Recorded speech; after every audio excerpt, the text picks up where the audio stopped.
Dominic Kovac could stop any heart with a crimson pulse in his blood. But every life he controlled turned his own veins colder. Sera Nguyen was a daughter desperate to save her dying mother, and a bartender born with fire beneath her skin.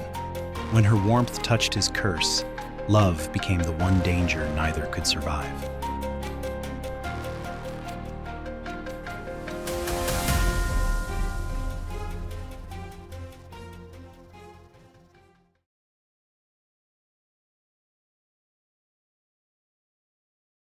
Red Hook Port, Brooklyn. 2 a.m. Rain poured down as if the sky itself was trying to wash away the blood this place was about to receive. The scent of rust mingled with machine oil and sea salt, a smell I'd grown familiar with throughout 3 glorious generations of the Kovac dynasty. 3 armored SUVs glided past the rusted iron gate, tires grinding through pitch-black puddles. I stepped out of the vehicle, rain slapping my face like a whip, but I didn't bother wiping it away. In this world, anyone afraid of getting wet doesn't deserve to hold power. Reed, my right hand, former Delta Force operative, who'd followed me for 12 years since I was a 20-year-old kid fresh into inheriting an empire, stepped out from the vehicle behind, his face as calm as if attending a party. Sir, Volkov has taken 3 containers in Zone C. And 2 of our guards killed. They have about 20 gunmen ambushed in the warehouse on the left. Reed reported through his earpiece, voice cold as metal. Volkov, an upstart Russian Mafia family led by a loudmouth named Grigory. Big talk, deep pockets, but lacking the sophistication needed to survive long in the Eastern European underworld. They'd had the audacity to intercept 3 weapons containers worth $40 million belonging to the Kovac family and declared the Kovac era is over. The last mistake of their lives. I swept my gaze across the courtyard. Rain turned everything into blurred shadows, but I didn't need eyes to see. I needed something else. Kill all the lights, I ordered. My voice wasn't loud, but the 12 elite soldiers behind me executed without questioning. That was the rule. When Dom Kovac speaks, the world falls silent, and darkness swallowed the port. Only the sound of rain, waves crashing against the pier, and heartbeats remained, mine and those of 20 fools trembling in the warehouse ahead. I closed my eyes. Crimson pulse awakened. My heartbeat slowed. 70, 60, 50, 40 beats per minute. At the threshold of 40, the world around me transformed completely. I no longer heard the rain. Instead, I heard heartbeats. Dozens of heartbeats around me, each one a life, each carrying its own unique frequency of fear, excitement, or death. 14 erratic heartbeats from the left warehouse. Amateur thugs, trembling hands, fingers slipping on wet triggers. 6 steadier heartbeats on the right. Professional mercenaries who'd smelled gunpowder before learning to read. And 1 pounding heartbeat at the center. Grigory. The bastard was scared. He was scared because he knew I had arrived. I opened my eyes. My eyes were no longer their usual steel gray. They'd turned crimson, the color of coagulated blood, the color of a 3-generation curse. Reed, lead the squad in through the East Auxiliary Gate. Wait for my signal. I removed my vest, folded it neatly on the hood, a peculiar habit, as if even in violence I couldn't accept slovenliness. Then I walked into the middle of the courtyard, alone, no bulletproof vest. Rain poured onto my shoulders. I stood there, in the vast emptiness between containers stacked like enormous steel tombs, and I began to synchronize. Crimson pulse isn't magic, it's science. A science that modern medicine isn't advanced enough to name. My body can emit bioelectromagnetic waves at extremely low frequencies, synchronizing with the heartbeat of anyone within a 10-meter radius. Once synchronized, I control their heartbeat, increase, decrease, or stop it entirely. Death comes in silence, no wounds, no evidence. Forensics would write, sudden death due to cardiac arrest. But the underworld whispers a name, the one who ends breathing. I directed the synchronization wave toward the group of 14 amateur gunmen first. pushed their heart rates from 90 to 200 beats per minute in exactly 2 seconds, then released. Effect: instant disorientation, dizziness, nausea. Weapons dropped. 14 men collapsed onto the wet concrete floor, clutching their heads and moaning, not understanding what had just happened. The 6 mercenaries on the right heard their comrades' cries and immediately moved, exposing their positions. I called through the radio. Now. Reed led the squad charging in from the east gate. Gunfire tore through the rainy night, but the battle didn't last long. 12 Kovac elite soldiers against 6 mercenaries who'd lost the element of surprise. The outcome was decided before the last bullet left its chamber. 4 minutes and 22 seconds. That's all the time needed for the Kovac family to remind the underworld who truly owned this port. Grigory knelt at my feet, face pale white, pants soaked, not just from rain. I placed my hand on his shoulder, gently, as if comforting a child afraid of the dark. His heartbeat began to slow under my hand. 70, 60, 50, 40, 30. Grigory's eyes widened. He could feel death approaching, not from a bullet, but from his own body betraying him. "Next time you want to touch Kovac cargo," I said, a voice deep and flat as still water, "remember this feeling. The feeling of your heart about to stop and no one can save you." I released my hand. Grigory collapsed face first, gasping, saliva mixing with rainwater on the concrete floor. He lived because I allowed him to live. A corpse can't carry a message back to his associates, but a man struck down without understanding why can. Victory lasted exactly 30 seconds before my body began demanding payment. It came like every time, without warning, no negotiation. Adrenaline drained away, and the void it left was immediately filled with pain. My fingertips turned deep purple, not from cold, but because the blood inside was crystallizing. Red blood cells deformed, shrinking into tiny red crystals, blocking peripheral vessels. Or the sensation was like thousands of needles stabbing from inside out through each fingertip. Then the pain spread up my arm, across my shoulder, and crashed into my chest, an invisible punch landing straight on my heart valve. I staggered. One knee buckled. Vision blurred. The edges of my sight covered in a red fog, like viewing the world through a drop of blood. Reed rushed over, helping me into the armored SUV. Inside, a medical ice chest and IV kit were already prepared. Standard procedure after each Crimson Pulse use. Reed injected a specialized painkiller dose, the kind regular hospitals don't stock. "This time is worse than last, sir." Reed looked at me, his soldier's face hard as steel but eyes unable to hide concern. "Recovery time is lengthening. The purple is spreading wider." "I know," I replied, closing my eyes. I'm pressing my back into the leather seat, feeling the painkiller begin seeping into my veins like a cold river flowing backward. It couldn't erase the pain, just covered it with a foggy layer, enough to keep me conscious. The SUV rolled through Brooklyn, across the Manhattan Bridge, toward the 58th floor penthouse overlooking Central Park.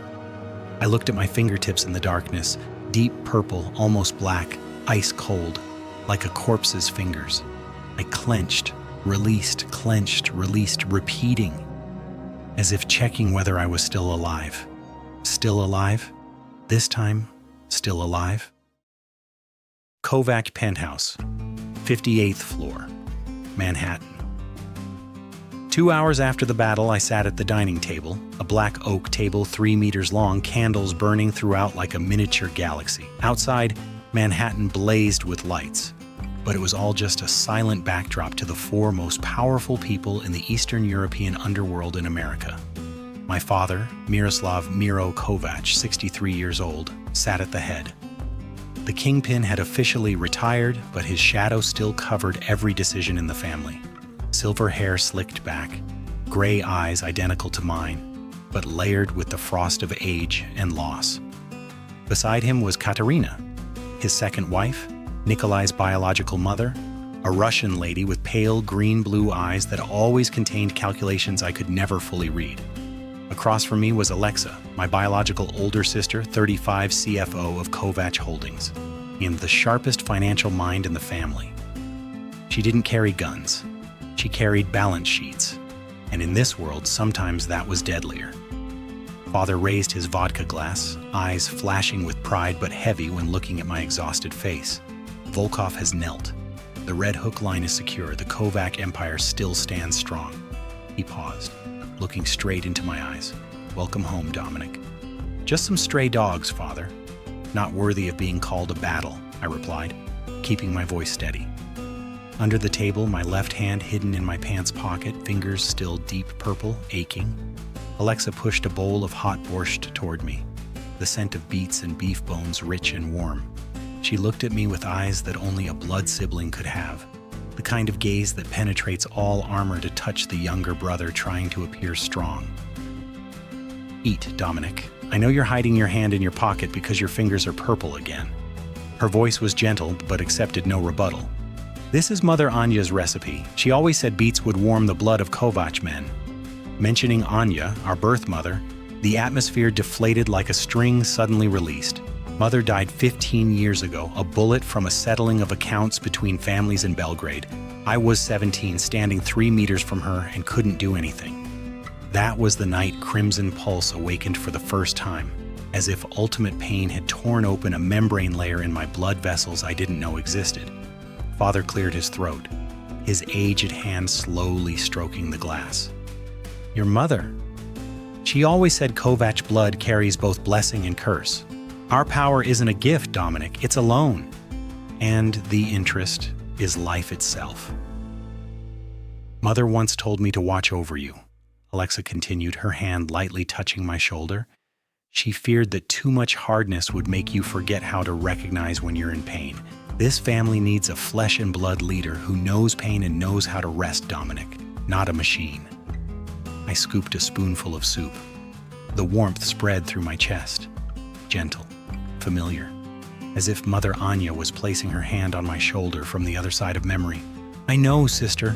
Every time my body approaches its limit, I remember Mother's eyes that day. She didn't want me to become the strongest. She only wanted me to be the happiest. Katerina, stepmother, quietly sipped her wine, observing everything with unreadable eyes. She politely congratulated the victory. But I always sensed behind that refined smile were thousands of calculations for Nikolai, the son who'd been placed second for 28 years. Nikolai wasn't present at dinner. He was in Belgrade, or at least that's what I was told. Dinner ended. Alexa hugged me before leaving, whispering, "Call me if the pain returns. Don't endure it alone." Father patted my shoulder, a rare gesture, heavier than any words. Katerina nodded farewell, her pale green-blue eyes sweeping over my hand hidden in my jacket pocket, and I knew she'd seen the purple at my fingertips. 4 a.m. penthouse silent. Everyone had left. I stood by the floor-to-ceiling window looking down at Central Park submerged in darkness, a glass of Macallan 25-year whiskey in hand. But I didn't drink, just held it, feeling the weight of crystal and the faint warmth radiating from the liquor. Right hand placed on the cold glass. Deep purple fingertips leaving prints on the glass, a deadly fingerprint. Crimson Pulse. This ability is the bloodline heritage of the Kovac family, but it doesn't appear in every generation. It chooses people like a curse chooses victims. Grandfather Stefan Kovac was the one before me. He used Crimson Pulse to build an empire from the ashes of post-war Yugoslavia. At his peak, just his entering a meeting room made rival bosses feel their heartbeats being controlled and they'd kneel. But he died at 55. Yet doctors wrote on the death certificate, acute heart failure of unknown cause. The truth only the Kovac family knew. His heart had completely solidified, like a red stone inside his chest. He left behind a diary, the last page written in trembling red ink. This power isn't mine. I'm only borrowing it. And the interest is life itself. Father, Miroslav, wasn't granted Crimson Pulse. He had to maintain the empire through pure strategy for 30 years, and precisely because of that, he understood better than anyone the true value of human power. The night I turned 17 when he discovered Crimson Pulse had awakened in me. He pulled me into his study, closed the door, and spoke in the deepest voice I'd ever heard. "Your grandfather had this too, and it killed him." Crimson Pulse isn't a weapon, Dominic, it's a curse. Every time you use it, your heart dies a little. Never think this power makes you invincible. It only makes you die faster. The family prospers through individual strength and collective power, not through curses. I remember nodding that night. But what value does a promise from a 17-year-old boy who just lost his mother have? Pain turned into rage. Rage turned into power. And power turned into habit. I began using Crimson Pulse like people use painkillers, knowing it destroys the body but unable to stop. First conscious use, age 19, saving Reed from an ambush in Belgrade. Price, unconscious for 6 hours, woke up in an ice bath, fingers purple for 2 days. Worst time, age 27, used Crimson Pulse on 8 people simultaneously in the battle for Newark Port. Price, heart stopped for 11 seconds. Reed had to use a defibrillator twice to pull me back. Afterward, doctors at Mayo Clinic discovered abnormal crystal structures in my blood but couldn't explain. They called it an unprecedented medical phenomenon, then prescribed a pile of useless medications. 15 years. 15 years living with a snake coiled around my heart. I learned to control it, restrain it, only use it when truly necessary. But truly necessary in the Mafia world means nearly every month. Now, at 32, my body is deteriorating faster than any man this age should. Fingertips frequently purple even without using the power. Chest pains appear suddenly in the middle of the night. Sometimes I wake because I feel my heartbeat slowing, as if about to stop completely. The family's private doctor, Dr. Petrovich, estimates if I continue at the current intensity, I have about 2 to 3 years before repeating Grandfather Stefan's scenario: a heart turned to stone, a black marble coffin, and an inscription that will probably read, "Dominic Kovac, the one who ends breathing." I set the whiskey glass on the windowsill, looking at my hand reflected in the glass, deep purple fingertips ice cold in the middle of warm New York summer. I'm not afraid of dying. I'm afraid of dying without having lived. For 15 years, I've only existed, maintaining the empire, protecting the family, eliminating enemies, sitting alone in this vast penthouse at 4 a.m. with expensive whiskey and hands cold as a corpse. I've been through dozens of women. None stayed because I don't allow anyone to stay, not because I don't want to, but because when they hold my hand, they feel the abnormal coldness.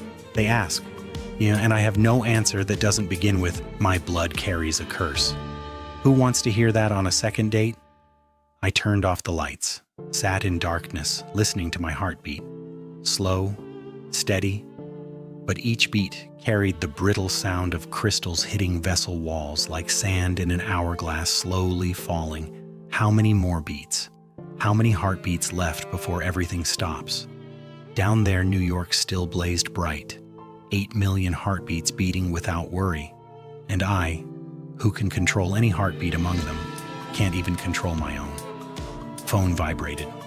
Message from Reed, 4:17 a.m.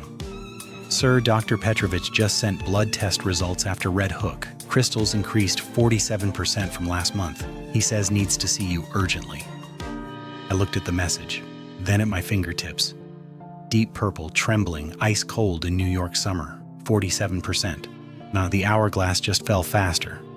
I turned off the phone, leaned my head back, closed my eyes, and in the moment before sinking into dreamless sleep, a question echoed in my head. Not about the Empire, not about enemies, not about Crimson Pulse. Could there exist in this world a variable powerful enough to warm the blood slowly freezing within me? 3 days after Red Hook, I wasn't getting better. Fingertips still deep purple despite 72 hours passing, longer than ever before. Chest pain was no longer sudden attacks, but had become a constant presence, smoldering, persistent, like a small beast gnawing at my heart from within. Dr. Petrovich had sent test results. Red crystals in blood increased 47% from last month. He suggested hospital admission for monitoring at Mount Sinai FIV-IP ward. I refused. Being hospitalized means weakness, And weakness in the Mafia world means death, not from illness, but because enemies smell blood. Reed drove me through Manhattan. New York rain tonight wasn't as fierce as Red Hook night, but persistent and cold, the kind of rain that makes bones damp, makes someone carrying a curse of frozen blood feel like the world is slowly burying them alive with water. "You need rest, sir," Reed said, eyes not leaving the road. "Or at least a place to sit still without having to give orders or kill anyone." I looked through the blurred, wet window. "Take me to Embers." Reed raised an eyebrow in the rearview mirror. "Embers? You've never set foot there." "True." Embers was a speakeasy bar owned by the Kovac family in West Village, a clean money laundering asset operated by an outside manager. I signed checks quarterly but had never visited. No reason. I drank whiskey alone on the 58th floor, didn't need to go down to the street and mingle with mediocre people. But tonight the penthouse was too quiet. The silence on the 58th floor was no longer luxury, it was a cage. I needed human voices, the sound of glasses clinking, jazz music from old speakers, anything to remind me I was still among the world of the living, not already crossed to the other side. "The manager reports a new bartender, excellent skills," Reed added. Voice indifferent as if reading a shopping list. "If you visit, at least there'll be a decent drink." I didn't care about bartenders. I just needed somewhere dark, quiet, and warmer than my hands. Embers hid behind an unmarked wooden door, right behind a vintage barber shop on the corner of Charles Street, West Village. To enter, you had to knock twice, then pause, then 3 consecutive knocks. An old password from when Grandfather Stefan opened this place in the 80s. The door opened. A warm air current rushed out, carrying the scent of smoked oak, vanilla, and something purer I couldn't name, like incense, like cinnamon. Like a memory of an autumn morning in Belgrade when Mother Anja was still alive. Inside was smaller than I'd imagined. About 30 seats, exposed brick, low ceiling with exposed copper pipes, and candlelight, lots of candles, and hand-cut crystal lamps scattered about. Slow jazz drifted from a vintage speaker in the corner, saxophone hoarse like the voice of a man who'd drunk too much and loved too little. I sat at the farthest corner of the bar, position with back against the wall, view covering all entrances, professional habit. Reed stood outside guarding the door, blending into the street shadows like a stone statue. Rain had soaked my dress shirt, but I didn't bother wiping. Left hand hidden in pants pocket. Deep purple fingertips aching, curled like fingers of a corpse trying to grasp something from the other side. I sat there, warmer in the candlelight, and waited, not knowing for what. Until she turned around. She stood behind the bar, back toward me, hands deftly mixing a cocktail for a customer on the other side. Auburn hair tied loosely, a few curly strands escaping to embrace her nape. The kind of hairstyle unintentional, but more sensual than any grooming. Black vest hugging a slender figure with distinct curves, white shirt sleeves rolled to elbows revealing smooth forearms with the delicate veins of someone who works with their hands. She turned. Amber eyes caught me, a stranger sitting in the darkest corner, soaked like a drowned rat. Face pale, sunken steel gray eyes. Every woman I'd ever met would have one of 3 reactions seeing me. Fear, because of killing intent, curiosity, because of money, or desire because of power. This girl had none of them. She looked at me with eyes that I would later understand was the instinct of a good bartender, the kind of look that quickly scans the surface to read what's inside. She didn't see a mafia boss. She didn't see an expensive Tom Ford suit soaked in rainwater. She saw a man who needed something stronger than alcohol. She walked to the position opposite me on the bar, set down a neatly folded linen towel and a glass of water. "You look like you just fought the entire city of New York." Her voice, deeper than I'd expected from such a delicate face with a soft French accent at the end of the sentence, rang out without hesitation, no flattery, no fear. As if she was talking to exactly a regular customer, not someone who owned the entire property she stood on. I looked up. For the first time that night, I truly looked at someone. Amber eyes, and light freckles scattered across the bridge of her nose like small stars in a warm brown sky. And something I couldn't define, a warmth radiating from her. Not metaphorical, but physical. The air around her was more comfortable than the rest of the bar, as if she carried her own summer with her. Make me something hot, I said, voice hoarse from exhaustion and painkillers. She raised one eyebrow, a small gesture but full of character. This is a bar, not a hospital, but all right. She turned, began working. I observed. Not out of politeness, but because the way she mixed made me unable to look away. First, she cut a slice of fresh ginger, thick, sharp, precise, then lightly crushed it with the side of a knife to release ginger juice. She put the ginger in a shaker with a spoonful of wild honey the color of amber, same color as her eyes. I suddenly thought, then brushed it away. A shot of Islay whiskey, dark, heavy peat smoke scent, poured in after. A few drops of cayenne pepper oil from a tiny glass bottle, and finally she rimmed the glass with cinnamon powder, a perfect wrist rotation, leaving a shimmering reddish-brown streak under the candlelight. Each gesture precise but not mechanical. She mixed with instinct, with intuition, with something closer to art than technique. Like a jazz musician improvising. No sheet music needed. Just feel. This isn't on the menu, she said, setting the glass before me. I call it revival, for winter nights when the body forgets how to warm up. The cocktail emitted light steam, scent of ginger and cinnamon intertwined with whiskey peat smoke, creating a fragrance I'd never smelled in any bar. I raised the glass to my lips, took a sip. Hot, mildly spicy, then sweet, then smoky. Each layer of flavor opened after the previous, like telling a story through taste.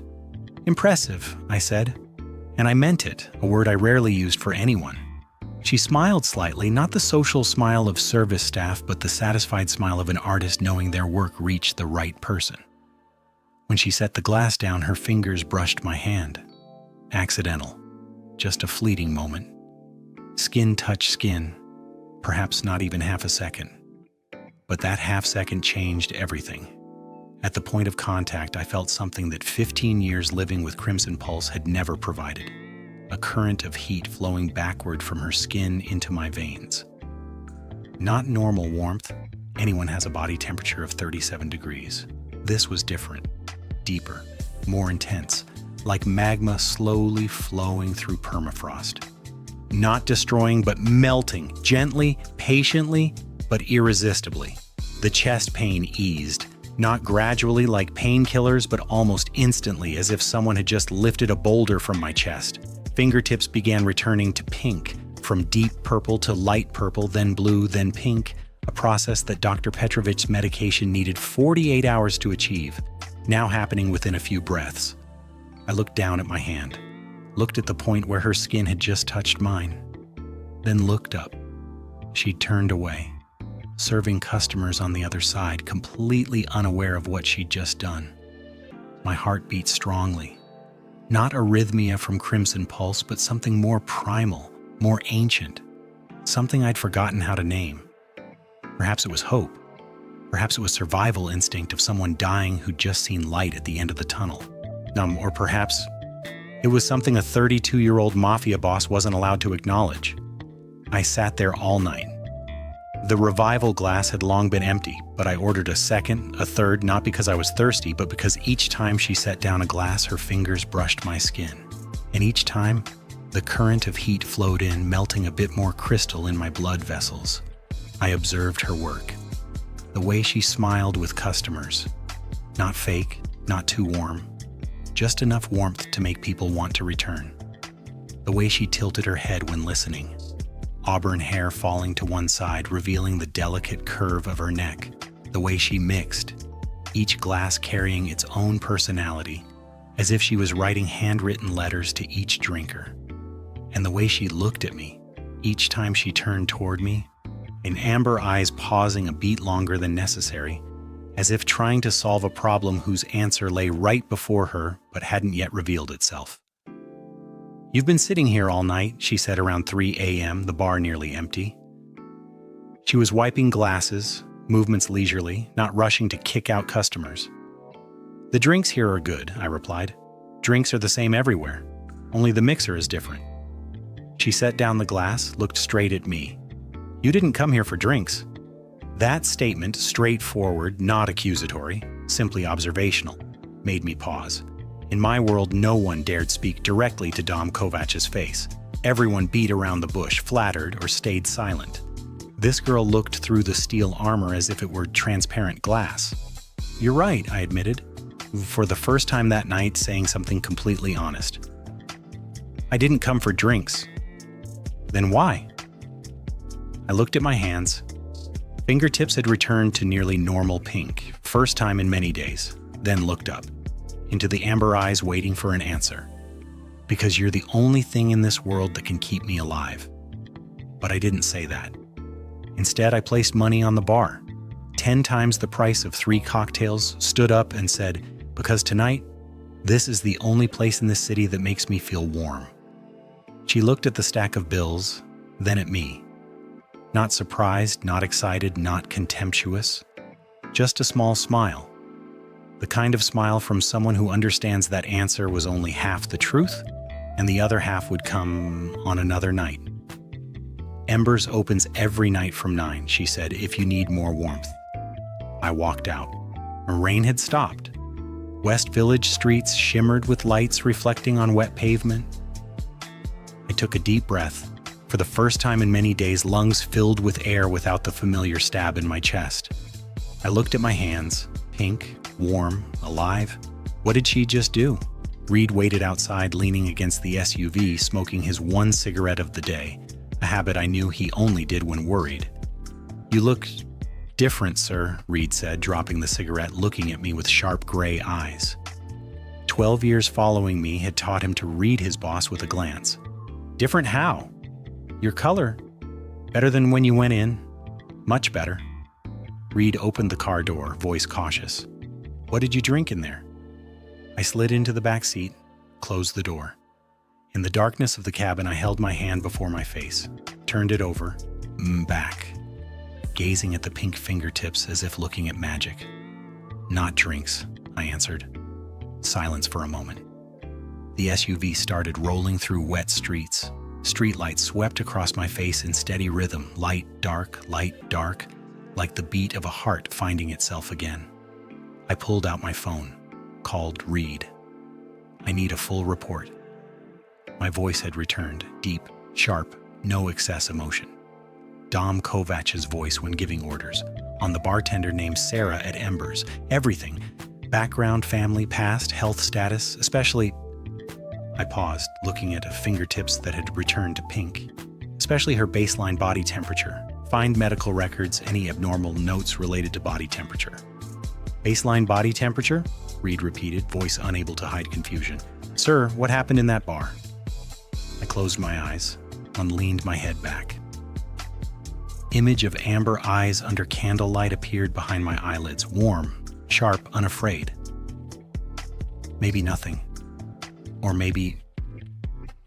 I opened my eyes, watching New York lights slide past the window. I just found the only thing that can keep me alive. Reed fell silent. He knew when not to ask more. 12 years taught him that. The SUV cut through the New York night, carrying a Mafia boss who'd entered his own bar for the first time and walked out a different man. Arriving at the penthouse, I didn't turn on lights. Stood by the familiar glass window, looking down at Central Park soaked in night fog. But tonight, I wasn't holding a whiskey glass. I was holding my wrist, feeling my pulse.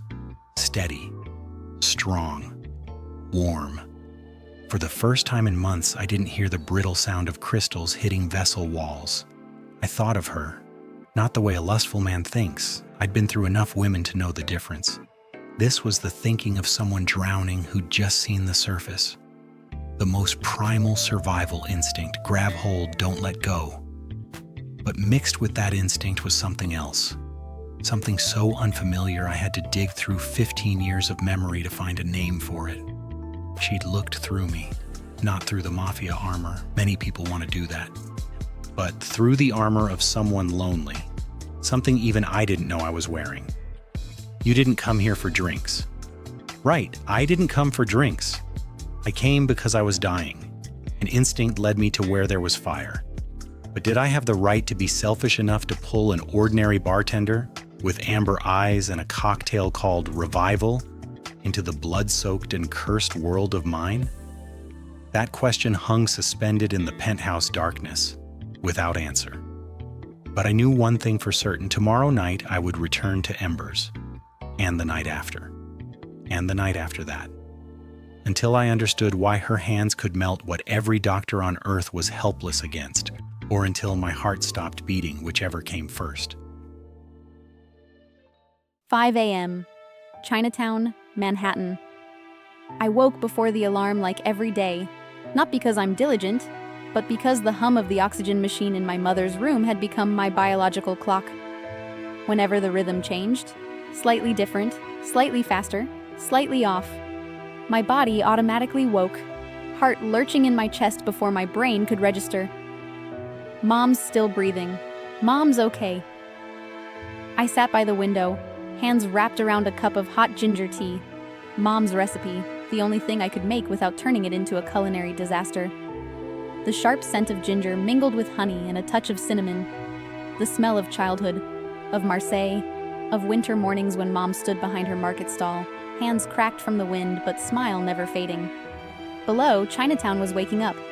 The clatter of delivery carts, on Chinese aunties opening their shops, the smell of steamed buns from the corner restaurant.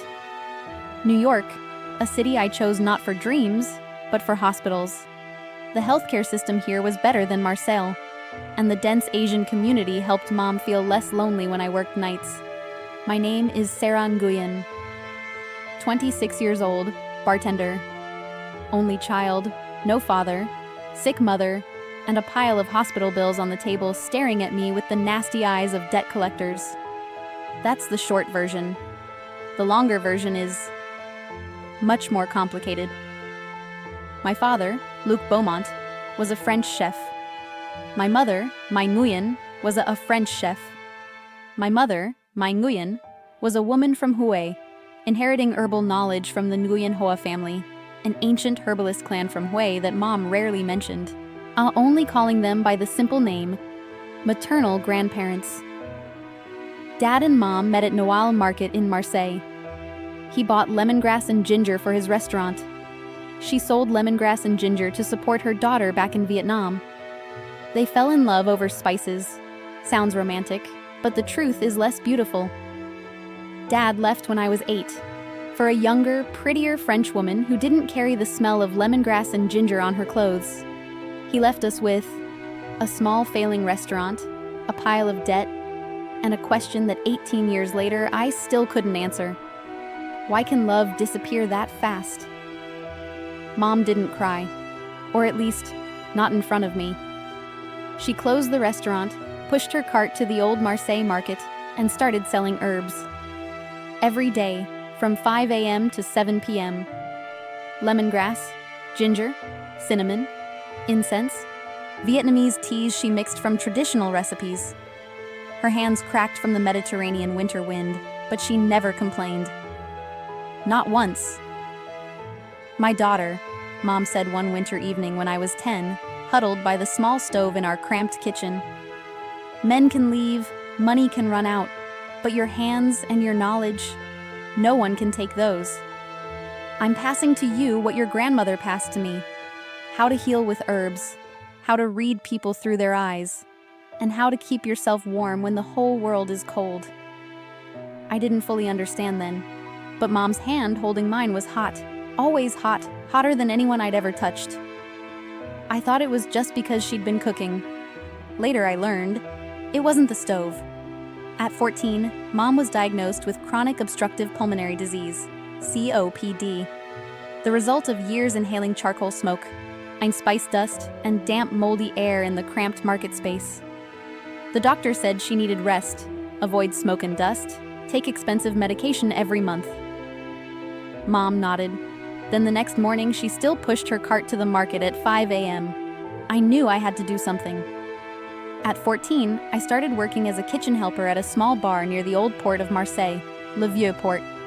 The owner was an elderly Algerian named Hassan, hard of hearing, gruff, but the first and only mixology teacher I'd ever have. A bartender isn't someone who pours drinks, Hassan said on my first day, polishing glasses while looking at me with cloudy but shrewd eyes. A bartender reads people. Watch a customer sit at the bar, listen to how they order, observe their hands, trembling or steady, cold or warm, then make them what they need. No, not what they ordered. I learned mixology from Hassan, learned observation from Mom, and developed my own style, combining Western cocktail techniques with Vietnamese herbal ingredients Mom had passed down: ginger, cinnamon, lemongrass, incense, star anise, licorice root. My cocktails weren't just drinks, they were stories. Each glass carried its own taste, its own scent, its own memory. From Marseille, I went to Paris, then London, then finally New York, because Mom needed better hospitals, and I needed more money. Embers, the speakeasy in West Village, hired me for my signature cocktail, Crimson Negroni. A classic variation, but replacing red vermouth with hue rice wine infused with incense, rimming the glass with dried chili powder, and burning a pinch of incense to create a mysterious red smoke layer over the drink. On New York cocktail connoisseurs said, "After drinking Crimson Negroni, you'll remember a memory you thought you'd forgotten." I don't know if that rumor is true. I only know that every night, standing behind the bar, hands moving swiftly mixing drinks, I felt I was doing exactly what Mom taught, healing with my hands, just with cocktails instead of herbs. There's something about me no one knows. Even I only know half of it. I'm always hot. Not hot-tempered, though that too, but literally hot. My baseline body temperature is 38.5 degrees Celsius, nearly 1.5 degrees higher than normal. The doctor in Marseille when I was young examined me, ran tests, shook his head. Not fever, not infection, benign genetic trait, no treatment needed. Sounds harmless, but living with it is strange. Winter in Marseille, when friends huddled in thick coats, I wore light layers and felt comfortable. Friends liked hugging me. "Sera, you're like a portable heater." And I'd laugh, thinking it was just tropical Vietnamese genes. But there were stranger moments. Nights when Mom had breathing attacks, I'd hold her, press both hands against her back, and she always calmed faster when I was there. And doctors said it was psychological. The presence of loved ones helps patients relax. But I knew it wasn't just that. I could feel it, a current of heat flowing from my palms into Mom's body, as if my skin knew how to channel warmth exactly where Mom needed it most. Mom knew. I'm certain she knew. Because sometimes when I held her after an attack, she'd look at me with a strange expression, loving, worried, wanting to say something but swallowing it back. "Mom, why am I always hotter than everyone else?" I asked once when I was 16. Mom was silent for a long time. Then she said, "Because you carry what your maternal family calls fire blood. When the time comes, I'll tell you about it." That time never came. Mom was busy being sick. I was busy making money. And the story of fire blood got filed away in a memory drawer, along with other things that life rushed too fast to give me time to open. 5:30 a.m. I still sat by the window, ginger tea gone cold. I thought about the man last night, the stranger sitting in the darkest corner of the bar, soaked like a drowned rat, steel gray eyes looking at me through candlelight as if I were the only thing left in the world. I'd served thousands of customers, businessmen, artists, the heartbroken, the drunk, the lonely. Bars are theaters, and I'm the front row audience. I know how to tell the difference. People who drink for fun, people who drink from sadness, people who drink from habit, and people who drink because they're running from something. He was the last type, but different. He wasn't running, he was exhausted from fighting something I couldn't see. I read it in the way he gripped his glass, tight like holding a lifeline. In the way he tried to hide his left hand in his pocket, but when accidentally exposed, I saw his fingertips deep purple, an abnormal purple. Not from cold or ordinary bruising. And when my fingers brushed the back of his hand as I set down the cocktail, I flinched. Cold. Not the normal cold when someone's just come in from the rain. This was cold from deep inside. Cold radiating from cells, as if the blood beneath that skin was flowing at a different temperature than normal humans. Just a fleeting touch, but the icy sensation crawling back up my fingers was clear enough I nearly pulled my hand away. like accidentally touching the side of an ice water glass in winter. Unexpected, sharp cold, ass and wrong. 6 years bartending, I'd touched thousands of hands when passing drinks. Hot hands, sweaty hands, trembling drunk hands, but never anyone this cold. That cold didn't come from weather or circumstance. It came from inside him, as if his body was cooling down, slowly, from core to surface. I noticed more. The way he sat, straight-backed, controlled, but occasionally squinting for a split second, then returning to normal, like hiding pain. The way he looked, not looking at me the way men look at women, but looking like seeing a flame in the middle of winter night. And the way he ordered a second, third glass. Not from thirst, I knew that. He drank very slowly. He just wanted to stay. There was something about this man. Not danger, though the killing intent radiating from him was enough to make anyone want to stay away. But loneliness. A thick, heavy loneliness. The kind that comes from carrying something too big to share with anyone. I recognized it because I saw it every morning in the mirror, just at a much lighter level. He had a story, a big one. And he was hiding it under that soaked suit and those cold steel gray eyes. And a tip 10 times the price. Who tips 10 times for one cocktail? Either he's crazy, or he's rich enough that money has no meaning. Or, last night, in this small bar, he received something money can't buy anywhere else. I didn't know what that was. But his final look before leaving, steel gray eyes pausing on me for exactly 2 breaths, as if engraving, made him hard to forget. I looked at the cold tea, looked out the window, Chinatown waking, the smell of steamed buns and warm vapor from small chimneys rising in the fragile dawn. Inside the room, Mom's oxygen machine hummed steadily. On the table, this month's hospital bill lay face up, $47,000, a number that made me want to cry but couldn't, because I'd run out of tears the day Dad left. I stood up, washed the cup, tied my hair, got dressed. 6 a.m., market run for Mom's food. 8 a.m., prepare medication, check oxygen, cook porridge. 11 a.m., catch up sleep. 5 p.m., wake, shower, light makeup. 7 p.m., arrive at Embers, start shift. Loop, every day, no breaks, no stopping. Mom, I'm so tired, but I won't stop, I promise.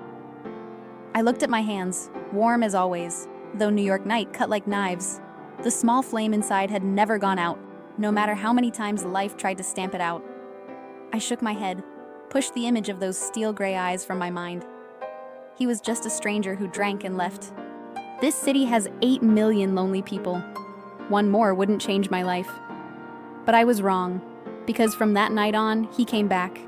Then the next night, then the next. Same spot, same eyes. And my life, which only revolved around ginger tea, cocktails, and hospital bills, began getting pulled into the orbit of a world I'd never imagined. The file sat on my desk at 7 a.m. Read never made me wait long. Manila folder, 40 pages thick, long-range photos, medical record copies, background check, family relationship diagram.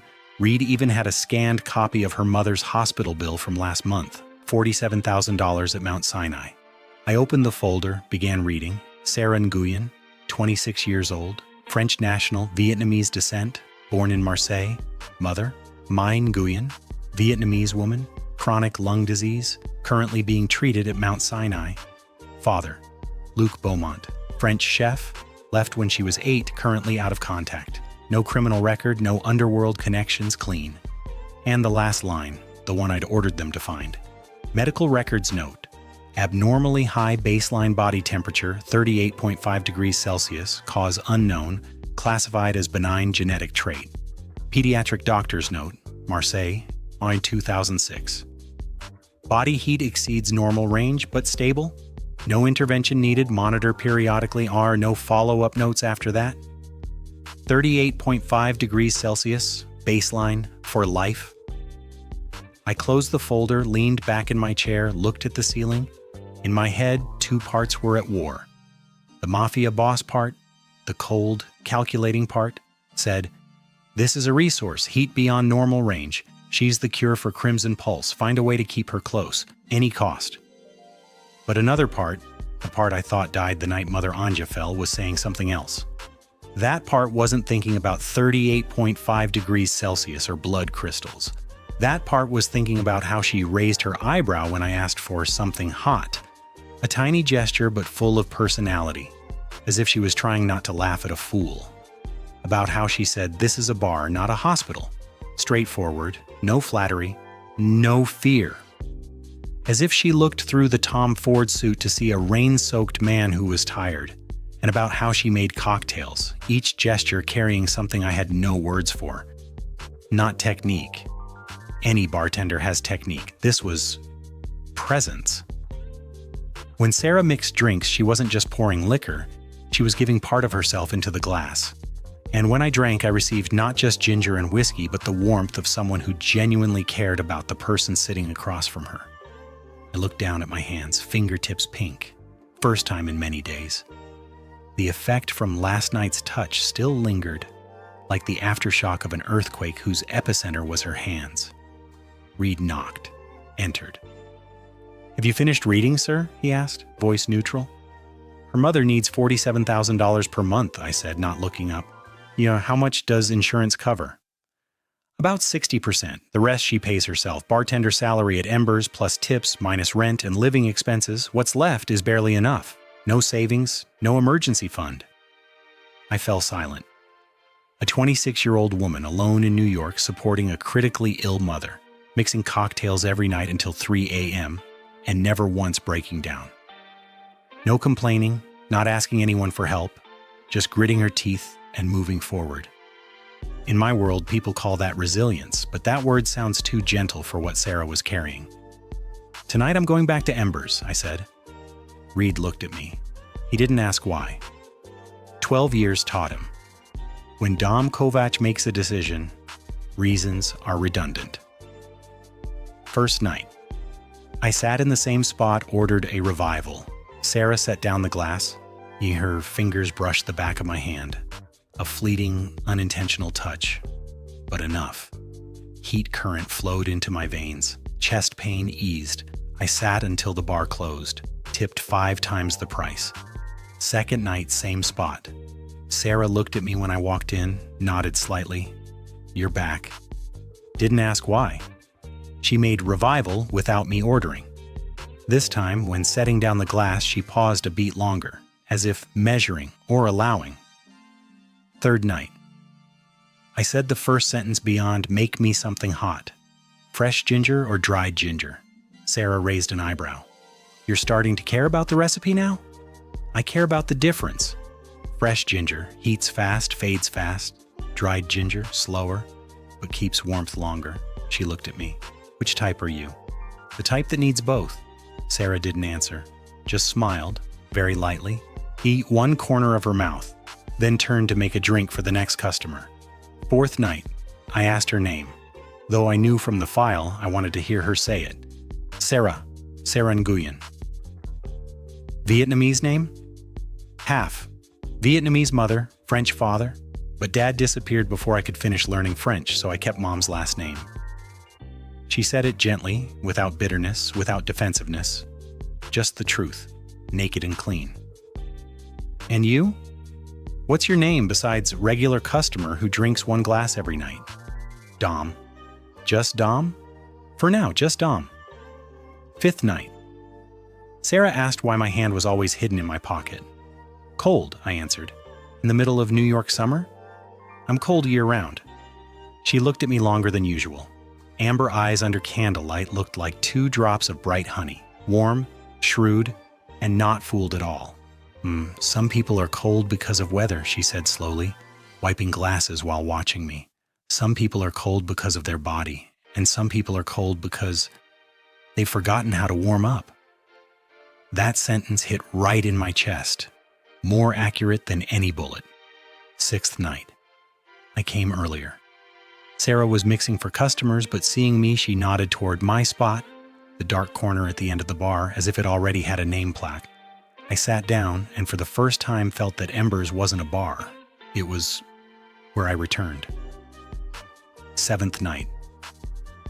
Sera set revival before me, but this time she didn't turn away immediately. She stood there, both hands on the bar, head tilted looking at me, long black hair falling to one side, revealing the delicate curve of her neck. 7 nights straight, she said, same spot, same eyes, but never more than 5 sentences. She narrowed her eyes, voice carrying that characteristic tartness. Are you a stalker, or do you really like my cocktails that much? Maybe both. Oh, 6th sentence, new record. I laughed. Not the social laugh I used at parties with mob bosses, but surprised laughter that escaped before I could control it, short, dry, but real. Sera watched me laugh, and she laughed too. The laugh of someone who just discovered something unexpected. Turns out you know how to laugh, she said softly. Turns out you know how to make me laugh. Silence. Candlelight flickering between us, hoarse jazz saxophone drifting from the corner. And in that silence, lasting only 3 breaths, something shifted. Not loud, not dramatic, just 2 people looking at each other longer than necessary, and neither looked away first. And then I said, Sera, I own Embers. Amber eyes blinked once, then steadied. So you came to evaluate employees? No, I came to offer you a deal. I told Sera about a new job, private bartender at the Penthouse, serving exclusive parties, salary 5 times current rate. I'd prepared all logical arguments, higher income, more flexible hours, safer environment. Sera looked at me for 10 seconds without blinking. Then she said, no, straight, simple, not 1 second of hesitation. I mix cocktails, not become decoration for rich men's living rooms. This is a financial opportunity. I know math. 5 times is a lot, but I also know the value of freedom. At Embers, I serve 30 people every night and no one thinks they own me. At your Penthouse, I serve 1 person, and that person will think he bought me. She set the towel on the bar. He looked straight into my eyes. I'm not merchandise, Dom, even if you bought all of New York. Then she turned her back, continued wiping glasses as if the conversation just now was merely a rejected drink order. Nothing more, nothing less. I sat back, surprised. Not because I was refused. In the Mafia world, I get refused every day, with bullets instead of words. But because of how she refused. No fear, no deliberation, no leaving the door open. She said no, with all the self-respect that 26 years of hardship had forged. And that self-respect was more beautiful than any cocktail she'd ever made. Same night, Reed called. Sir, the bartender's mother was just rushed to emergency. Severe respiratory failure, emergency costs estimated additional $12,000 beyond monthly hospital bills. I closed my eyes. $47,000 plus $12,000. Sera was mixing cocktails at 2 a.m., not knowing her mother was breathing oxygen in the ICU. Don't tell her I know about this, I said. Prepare an envelope. Next morning, when Sera arrived at Embers to start her shift, she found a white envelope on the bar, inside $60,000 cash and a handwritten note. Not charity, consider it advance payment. The contract still waits if you change your mind. Sera came to the Penthouse 3 days later, not because she wanted to, but because her mother needed to breathe. She placed the money envelope on the table, looked straight into my eyes. I'll take the job, but let's be clear. I'm a bartender, not a puppet. Never think you can buy me. I don't buy people, I answered, steel gray eyes looking at her without blinking. I invest in things, necessary for survival. She didn't understand that sentence, not yet, but the time would come, and then both our lives began to change. Sera mixed cocktails at the Penthouse every evening, but I didn't throw parties. No VIP guests, no gentlemen to entertain, just me. Sitting at the small bar of black marble, reading documents or reviewing reports while she mixed in the space filled with the scent of ginger, cinnamon, and the gentle sound of pouring liquor. I changed. First was sleep. Since Sera started working at the Penthouse, I slept better. Not magic, simply that every evening after she made cocktails and we talked, she was always the last to touch my hand when passing glasses. And each touch, however fleeting, pushed back the red crystals a few millimeters, kept my heartbeat stable through the night. Reed noticed, "You haven't used painkillers in 5 days, a record in 3 years." But beyond the physical, I started talking. Not giving orders, not threatening, not analyzing strategy, but really talking. I asked Sera about Marseille, about her mother, about how she sold herbs in Mediterranean winter. I listened to her tell about Hassan, the old deaf but shrewd bartender teacher. About rainy London nights when she mixed cocktails in a shabby pub and thought, I'm at rock bottom now, from here there's only up. And I told her, bit by bit, about Belgrade, about the Turkish coffee smell that Mother Anya brewed every morning, about older sister Alexa and how she beat me with a ruler when I was 10 for daring to read her diary.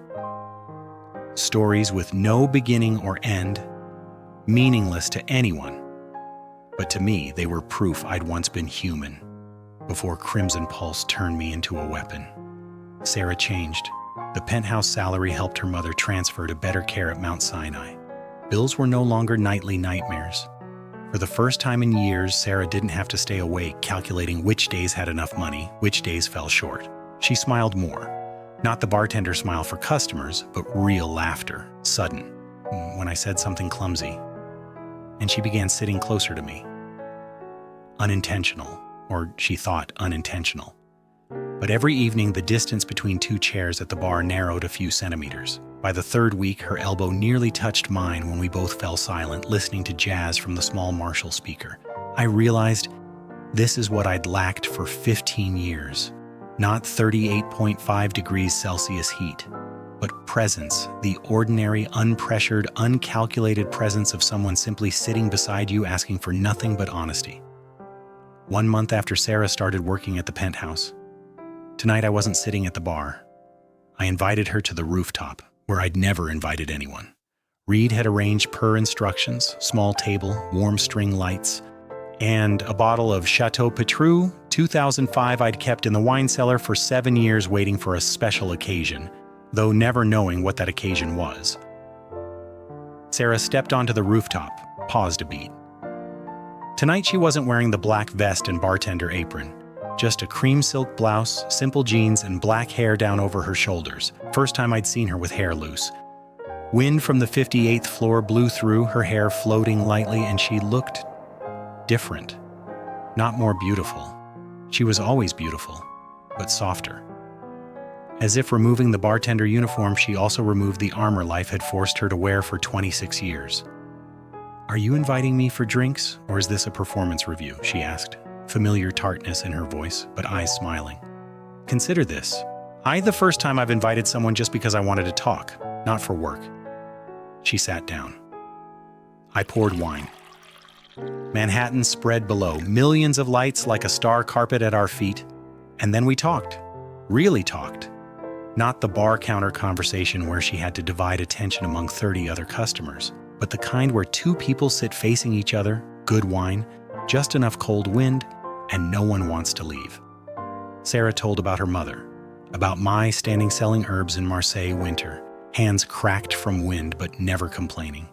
My mother taught that hands and knowledge no one can take. Dad took the restaurant, took the bank account, took my childhood, but couldn't take what Mom passed to me. I told about Mother Anya.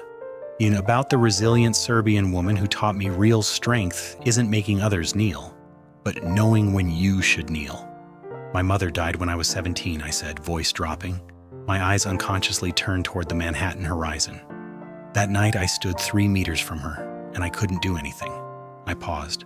Since then I swore I'd never be powerless again, but I looked at my fingertips, pink thanks to being near Sera this past month, but in moonlight, still a faint purple tint at the nail edges. The price for that vow keeps getting steeper. Sera looked at my hands. She'd seen that abnormal purple many times, in moments I forgot to hide, or nights when pain came suddenly. She didn't ask. For a whole month she didn't ask. But tonight, under moonlight, and after half a bottle of Petrus, she said, I've always felt your hands are cold. And sometimes mid-conversation you pause as if trying to hide pain. You can fool the whole world, but my hands have touched yours enough times to know. She looked straight into my eyes, voice soft but not naive at all. You're hiding something very big, Dom. Wind on the 58th floor blew stronger. Sera's black hair flew across her face. She didn't bother brushing it aside. Amber eyes under moonlight sparkled like two living gemstones, warm, sharp, and not fooled at all. I wanted to tell. Wanted to tell everything about Crimson Pulse, about blood crystals, about 2 to 3 years left, about why I came to Embers not for drinks, but because her hands could keep me alive. But the truth would make her a target. In the Mafia world, anyone important to Dom Kovac becomes a chess piece for enemies. And Sera, with a critically ill mother, no weapons, no backing, would be the easiest piece to capture. Don't use that insight to worry about me, Sera. I heard my voice hoarser than usual. My world, it devours good people. I grew up in the Marseille slums. Sera tilted her head, her eyes lighting with something, not defiance, but the calm of someone who'd seen the bottom. My mother's critically ill. Dad left. I've been mixing cocktails since 14 to survive. You think I don't know what darkness is? She smiled. Not a sad smile, but the smile of someone who'd overcome. I just choose to stand on the side with more light. I looked at her. Wind, moon, city below. And before me, a 26-year-old woman who just said what hundreds of bodyguards, dozens of lawyers, and the entire Kovac empire couldn't say.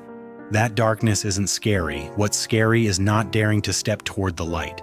For the first time in 15 years, my heart warmed, not from 38.5 degrees Celsius heat from her body, but from something deeper, something Crimson Pulse could never touch, something the 3-generation curse could never freeze.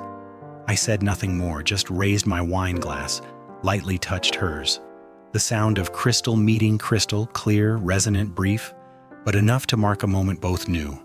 After tonight, neither could go back to being strangers. Late night. Sera had returned to her room on the floor below. I'd arranged a private room for her at the penthouse for work convenience, completely separate. I stood alone on the rooftop looking down at the city, wind cold, but my palms still warm. The aftertaste from when she held my hand saying, "Good night, Dom." Earlier still hadn't faded. Phone vibrated. Message from Reed. "Sir, Nikolai Kovac just landed from Belgrade to JFK. No advance notice, no official reason. Katerina picking him up at the airport." I looked at the message. Then at Manhattan, Nikolai, my younger brother, the second wife's son, the one I always knew would come, just didn't know when. And he chose exactly this moment. Right when I just opened my heart to someone for the first time in my life. Coincidence or calculation? I turned off the phone. Darkness swallowed the rooftop. The game was about to change. 2 months. 2 months I came to Embers every night, then invited Sera to the penthouse, then sat across from her on the 58th floor rooftop watching Manhattan glitter while avoiding looking into those amber eyes too long. Because I feared I'd say what shouldn't be said. 2 months was enough to get used to her late-night laughter, the scent of ginger and cinnamon on her hands after mixing, and the way she said my name, Dom, in that low voice with soft French accent, as if those 2 syllables were born just for her to pronounce. 2 months was also enough for Nikolai to know everything. Reed placed the internal security report before me Tuesday morning. His voice was flat, but his eyes weren't. "Sir, we've discovered Gregor, 3rd floor security guard, has been in contact with a Belgrade number for the past 3 weeks. My messages were encrypted, but the tech team decoded most of them." Reed paused. "Gregor is reporting to Nikolai about your health condition, about your schedule, and about Miss Sera." I said nothing. Just looked at Gregor's photo in the file. 28-year-old guard joined the security team 2 years ago on Katerina's recommendation. Katerina? Of course. What does Nikolai know? Nearly everything. You visit Embers every night, Sera works at the penthouse, you've reduced painkillers, and... Reed hesitated for the first time in 12 years of serving me. "You have special feelings for her." Gregor used the exact phrase, "the only weakness." The only weakness. In the Mafia world, when enemies discover your weakness, they don't attack you. They attack the weakness. Handle Gregor? Not yet, sir. If we act now, Nikolai will know we've discovered him. I recommend keeping Gregor as a disinformation channel. Let him see what we want Nikolai to see. I nodded. Reed understood this game. In chess, an exposed pawn can still be used as bait. But I knew. Bait is just defense. Nikolai had attacked first, and his opening move wasn't bullets, it was seduction. Nikolai didn't come to me, he went to her. Information from Gregor, which I now controlled, revealed Nikolai had visited Embers 3 times during the week Sera still kept shifts at the bar. He didn't introduce himself as Kovac. He played the role of a charming, elegant customer named Nick. I had him followed. Long-range photos appeared on my phone. Nikolai sitting at the bar, chin resting on hand, whom we smile with dimples. A smile I knew the value of because I'd seen him use it to seduce dozens of women and tons of business partners over the years. He was smiling at Sera. And Sera? She was smiling back. My stomach twisted. Not jealousy, I didn't allow myself jealousy, but fear. Fear because Nikolai never smiled without purpose. Each of his smiles was a spider's thread, and when prey smiled back, it meant the thread had stuck. Reed reported the conversation recorded from a mic planted in the bar. Nikolai. Something surprising. I trust the mixer's instinct. Sera. That line comes from someone either very confident or very reckless. Nikolai. Or both. Call me Nick. Sera made him a velvet trap. Bourbon, honey, oak smoke. He praised it. She laughed. He asked about bartending. She told about Marseille. He listened, patient, caring. He always asking the right follow-up question. Perfect emotional manipulation technique. By the 3rd time, Nikolai had become Nick, the nice friend at the bar. Meanwhile, I was fighting with myself. Nikolai was in New York. He was approaching Sera. And every time I thought about it, about his calculated smile directed at her, about the possibility of him using her as a chess piece, an emotion I wasn't used to rose in my chest. Fear.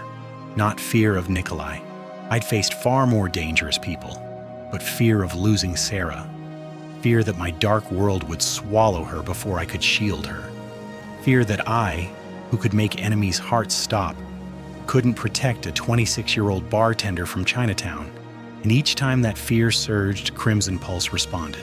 Without my activation, just emotion strong enough, red crystals stirred in blood vessels, the chest pain visited like an uninvited guest. Whether little or much, each pain reminded me, you're getting weaker, and the person you want to protect is out there with no one beside her. But strangely, the pain didn't make me retreat. It was like cold water splashed straight in my face, painful, sobering, and necessary. Each chest stab, I didn't think stop. I thought, try harder. Protecting Sera wasn't a choice. It was reflex, the same kind that made me use Crimson Pulse the first time the night Mother Anja fell. Only this time, I didn't want revenge. I wanted to keep. I reminded myself to focus.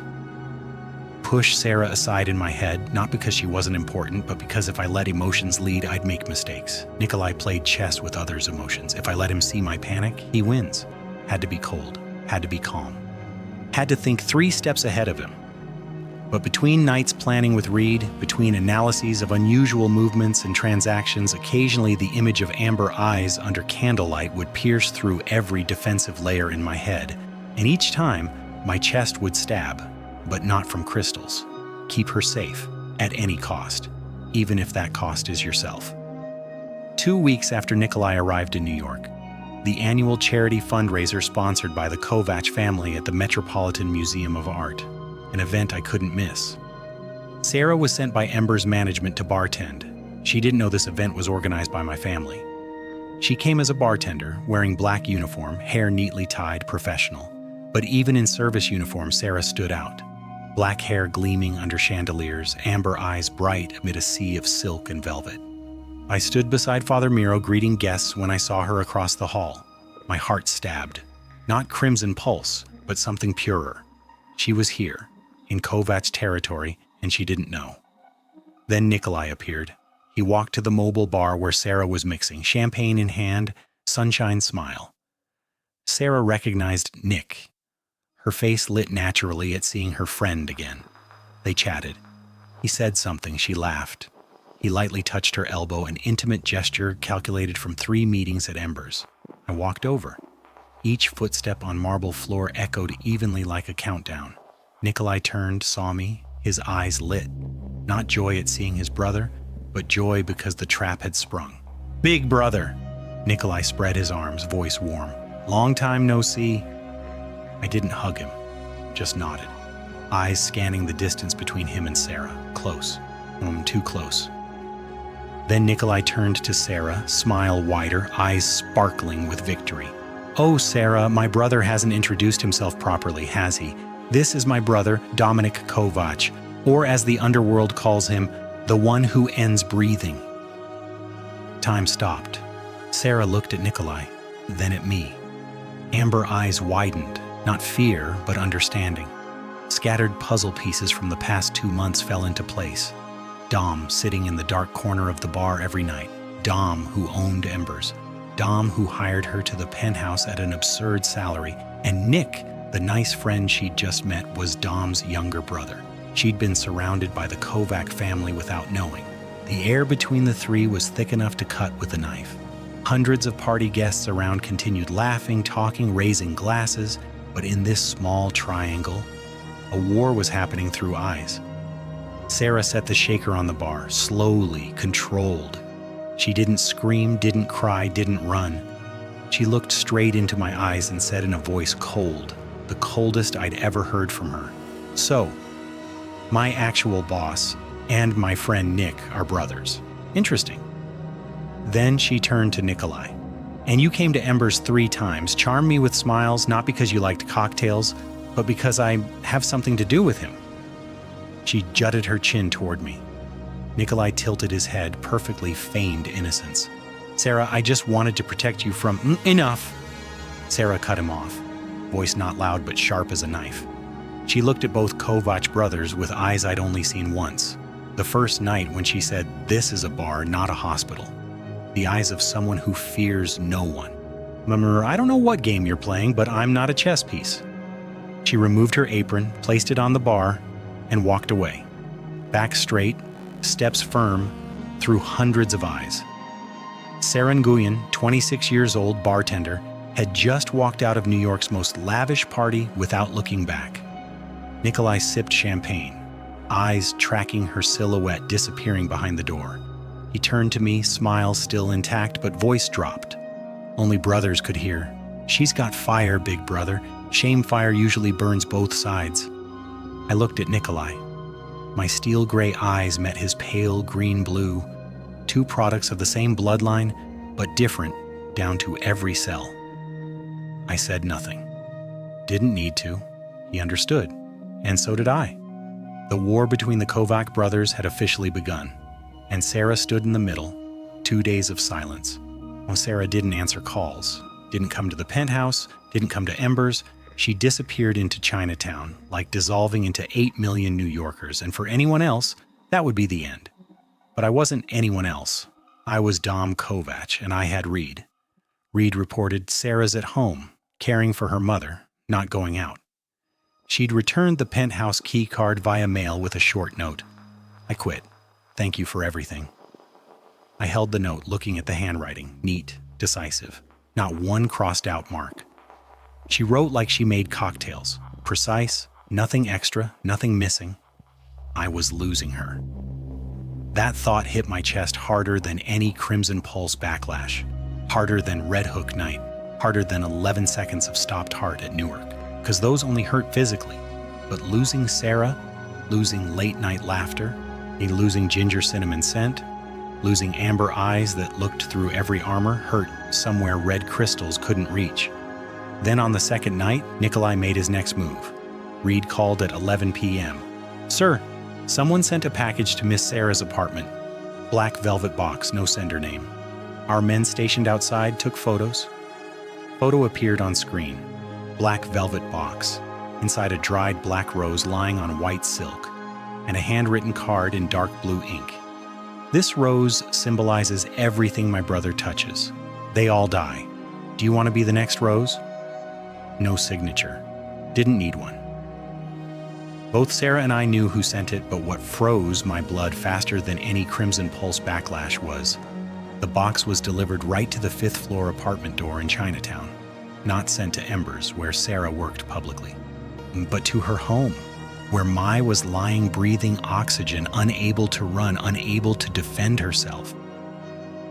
Nikolai was speaking in the oldest Mafia language, I know where your mother is." Nikolai wasn't threatening Sera. He was manipulating her. The black rose wasn't, "I will kill you." It was, "My brother will destroy you. Run." He wanted Sera scared and running to him for protection, exactly the Night Saves Princess script he'd staged from 3 Embers meetings. But Nikolai didn't understand Sera. She didn't run. She didn't call Nick either. She called me. My phone vibrated. Sera's number. First time after 2 days of silence. I answered before the second ring. "Do you know about this black box?" Her voice didn't tremble. Wasn't scared, but also wasn't cold. It was firm, like the voice of someone holding a knife and needing to know where to point it. I didn't send it. I know. If it was you, you'd send a money envelope with a fake, polite note. A pause, almost a bitter half-laugh. "Nikolai." Not a question, a statement. I fell silent, surprised though I didn't want to admit it. She'd connected the dots without my explanation. The black box wasn't my style, but very much Nikolai's. Someone who'd spent 3 evenings building a nice friend image just to flip the card at the last minute. Sophistication with calculation, cruelty wrapped in velvet and silk.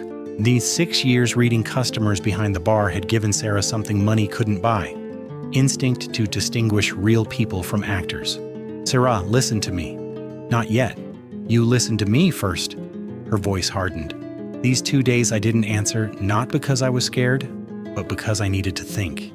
Think if I was a fool for spending 2 months trusting a man who hid an entire Mafia family behind his back. I listened, didn't interrupt.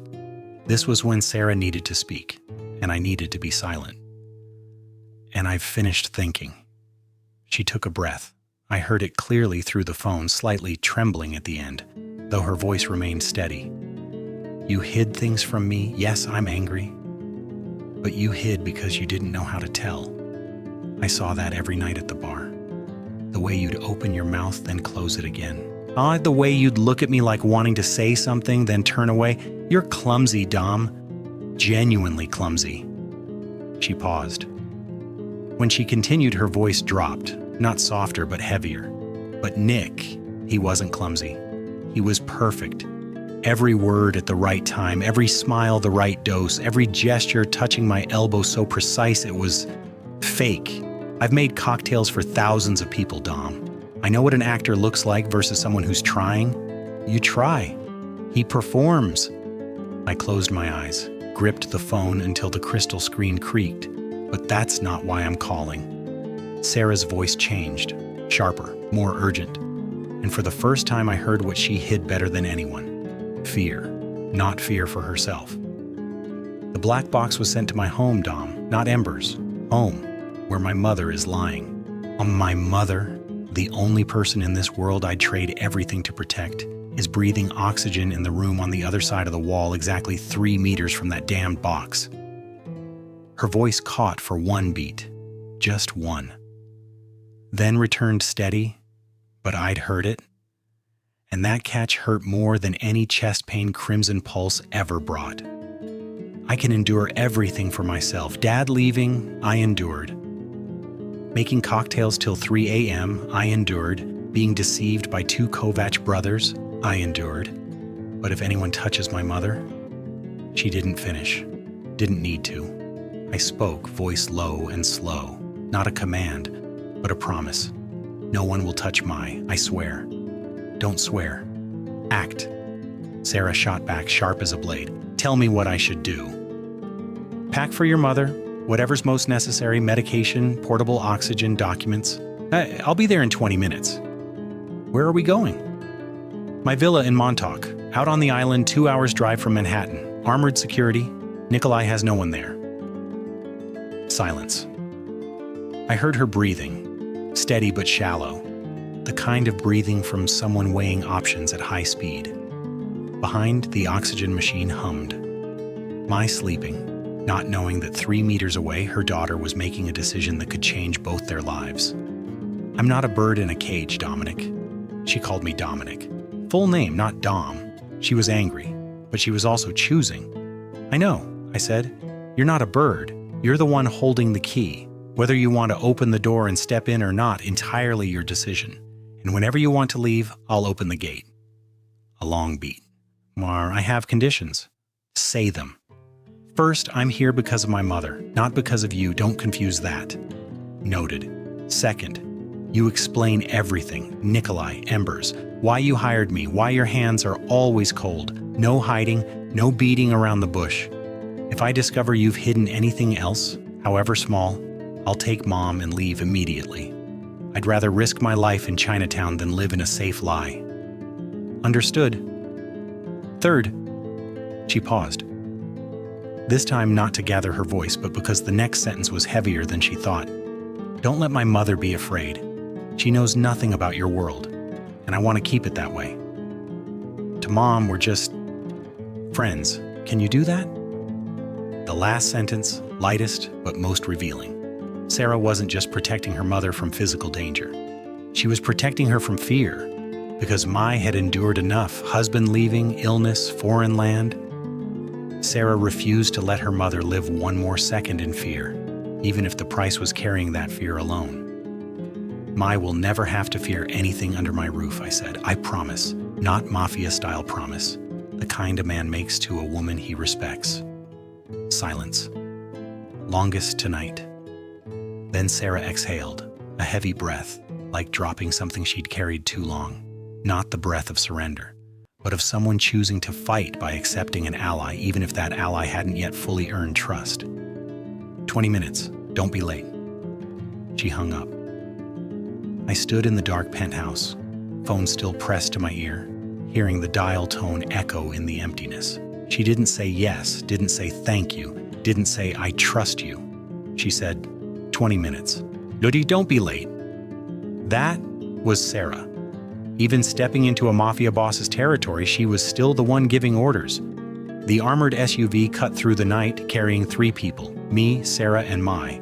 The small Vietnamese woman sitting in the back, portable oxygen tube around her nose, eyes wide watching the night ocean through the window with quiet wonder. Sera sat beside her mother, one hand holding hers, the other on her thigh, clenched tight. She didn't look at me the entire drive, didn't say a word, just looked out the window, black hair reflecting passing streetlights, light, dark, like the beat of a heart deciding whether to trust or not. The villa's heavy steel gate opened, then closed behind us. Brittle metal on metal sound, decisive, like a lock snapping or a new chapter beginning. Montauk Villa emerged under moonlight, concrete, steel, bulletproof glass, cold as I was. But when the main door opened, warm yellow light poured from inside, scent of cedar and leather mingling with salty ocean. I'd had the room for Sera and Mai redecorated, French linen sheets, fresh flowers, and a Bat Trang tea set that Mai recognized immediately upon seeing. Bat Trang teapot, Mai whispered in Vietnamese, skeletal trembling hand touching the jade glaze. Then she looked at me for the first time with eyes not probing, but understanding. She understood that this man, however frightening, had taken time to learn about her homeland. Sera looked at the tea set, then at me.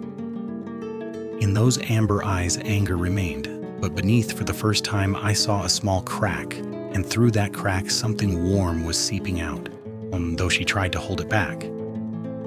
She didn't say thank you, just placed her hand on her mother's shoulder, helped her sit on the new bed, and said softly in Vietnamese, words I didn't understand, but her voice softened.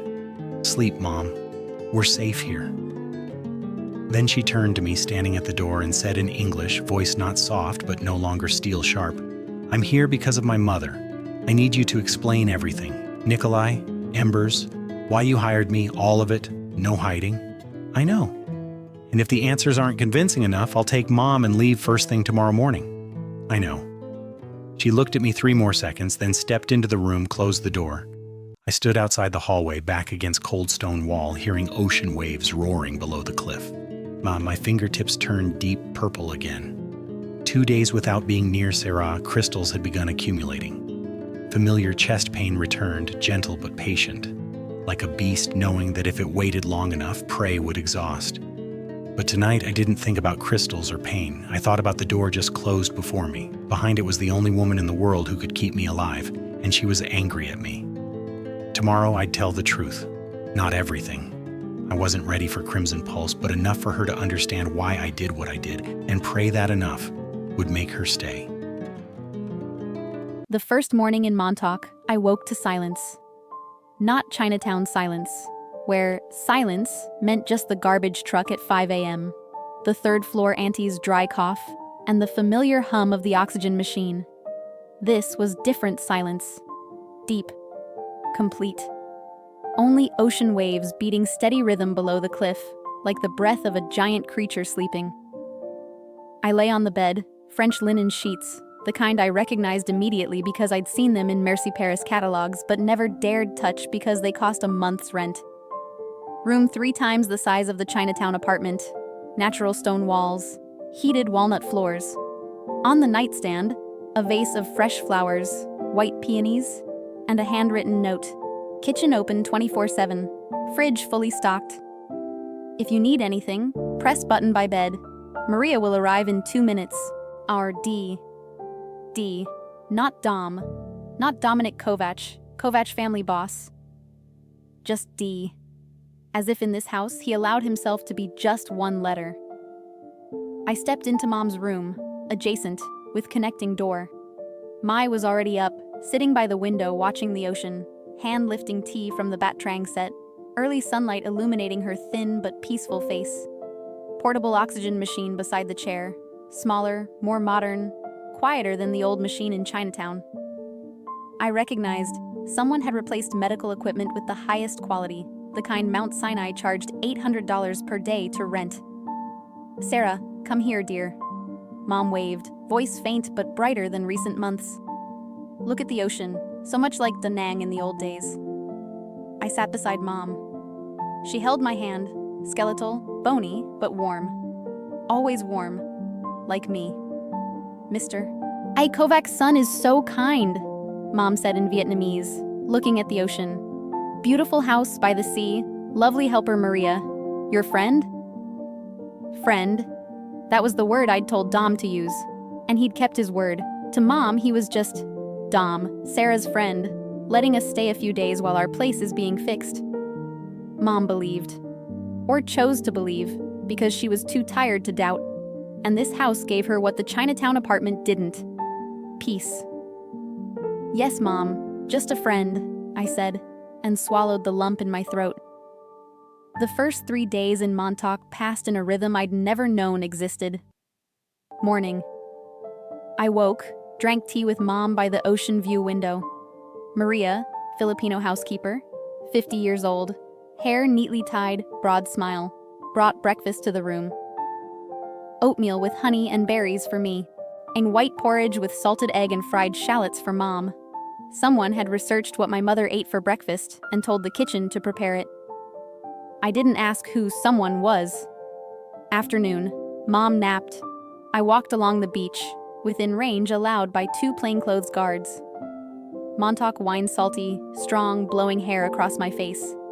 I stood on rocky promontory looking down at waves crashing against the cliff, violent, white foam, then receding. Then crashing again, repeating endlessly, not tired, not giving up. Like me, I thought. Or like him. Evening, Dom appeared. Not appeared impressively. No scene of descending stairs in a suit. No Mafia boss's cold gaze. He just sat there. At the minibar in the living room, lights dimmed. A glass of whiskey in hand he rarely drank. And I, by habit, by instinct, and by something I refused to name, walked to the bar, stood on the opposite side, and began mixing. He didn't request. I didn't offer. It just happened, as if 2 months at Manhattan Penthouse had created a private rhythm between 2 people, and that rhythm automatically continued though circumstances had completely changed. First night, silence, just the sound of ice hitting shaker walls and distant ocean waves. I was angry. He knew I was angry. Both sat in that anger like sitting in a smoke-filled room. Hard to breathe, but no one opened windows. Second night, I said the first sentence since the phone call. You owe me an explanation. I know. Then tell me. Dom set down his glass. He looked at me. Steel gray eyes under dim yellow light looked softer than usual. More tired and more real. No more armor. No more mafia boss. Not just a man trying to find a way to tell a story he'd never told anyone. He spoke, slowly, piece by piece, about Nikolai. Half-brother, same father, different mother. Katerina's son. Someone jealous for always being seen as second in the family. About why Nikolai came to New York, not to visit but to seize empire control. About Gregor, the mole in the ranks. About the Black Rose, not a simple threat, but a manipulation move aimed at pushing me toward Nikolai. "And why you hired me to the penthouse?" I asked, voice low. Dom was silent for 3 breaths. Then, at first, because I needed you close. Needed what from me? Something I can't explain in words. Not yet. But I promise I'll tell you. When the time is right. I knew he was still hiding something. Cold hands. Purple fingers. Pain he tried hiding mid-conversation. But I also realized he wasn't hiding because he didn't want to tell. He was hiding because he didn't know how. Like someone carrying a 15-year wound, not knowing where to start unwrapping bandages. I didn't press, not yet. "Fine, I'll give you time, but don't take too long." I placed the cocktail before him. Revival, original recipe, fresh ginger. Because my patience also has limits, Dominic. He looked at the cocktail, then at me, and for the first time since the Met night, he smiled. Small, tired, but real. "Then I'll try to hurry." 5th night in Montauk, 11 p.m. Mom already asleep. I was mixing the second cocktail, new experiment, bourbon with incense honey and a bit of Hue chili Mom had packed. When Dom suddenly stopped mid-sentence. He was telling about Belgrade, about summer when he was 15, and Mother Anja took him for Borek at Zeleni Venak Market. His voice warm, rarely warm, the kind that only appeared when mentioning his mother. Then suddenly, he stopped. Half a sentence hanging in the air. His eyes widened, right hand gripping the bar edge, knuckles white, left hand clutching chest. And I saw deep purple veins spreading from wrist up arm, running along neck, like black roots crawling under skin. He fell from the chair. One knee hit stone floor, then both knees. Breathing became wheezing, short, shallow, painful. Lips deep purple. Fingertips almost black. "Oi, Dom!" I rushed around the bar, knelt beside him. Instinct from years caring for my critically ill mother made me act before I could be scared. I didn't call anyone, didn't panic, didn't run. I held him. Both arms wrapped around Dom's back, pulled his head to my chest, pressed tight. Reflex exactly like Knight's holding Mom during breathing attacks. I didn't know why I did that instead of calling a doctor. I only knew my body told me I had to touch him. The same blind instinct that every winter night, when Mom trembled from cold, I'd hold her and she'd calm. Dom stiffened in my arms. 1 second, 2 seconds. His body cold. Not normal cold. Cold like the first night at Embers. Cellular cold. Bone-chilling cold. I felt it clearly through his shirt, his body temperature dropping, as if blood inside was gradually stopping flow. But then, slowly, very slowly, I felt something change beneath my palms. His skin less cold. Heartbeat from erratic gradually steadying. Purple veins on his neck fading. Not disappearing completely, but retreating, like tide pulling from shore. His breathing deepening. Shoulders lowering. His body softening in my arms. From a breaking stone to a breathing man. Dom opened his eyes. His face inches from my chest. Steel gray eyes, still in pain, still tired, but escaped from the abyss, looked up at me. And in those eyes, I saw something I'd never seen in anyone looking at me. Pure wonder. As if he'd just witnessed magic. "Sera?" His voice broke, hoarse, just breath. "Hush," I said, tears flowing but voice steady.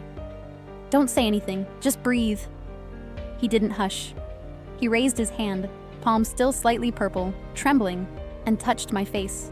His fingers traced my tear-wet cheek across my freckled nose, stopping at my lips. Gentle, trembling, as if touching something sacred he wasn't sure he was allowed to. "Why?" he whispered. "Why, when you hold me, does everything stop?" I had no answer. I only knew. 3 minutes ago he nearly died on the living room floor. Now he was breathing in my arms, and purple veins were retreating from his neck in exactly the places my skin touched his. Why? That question would haunt me many nights after, but not tonight. Tonight, Dom looked up, hand still on my face, and he kissed me. Not a mafia boss's kiss, the possessive, violent, territory-marking kind, but the kiss of a man who'd just returned from death and touched the first thing giving him reason to live. His lips cold, still cold, but beneath that cold, I felt heat trying to rise, like magma beneath permafrost. I kissed him back.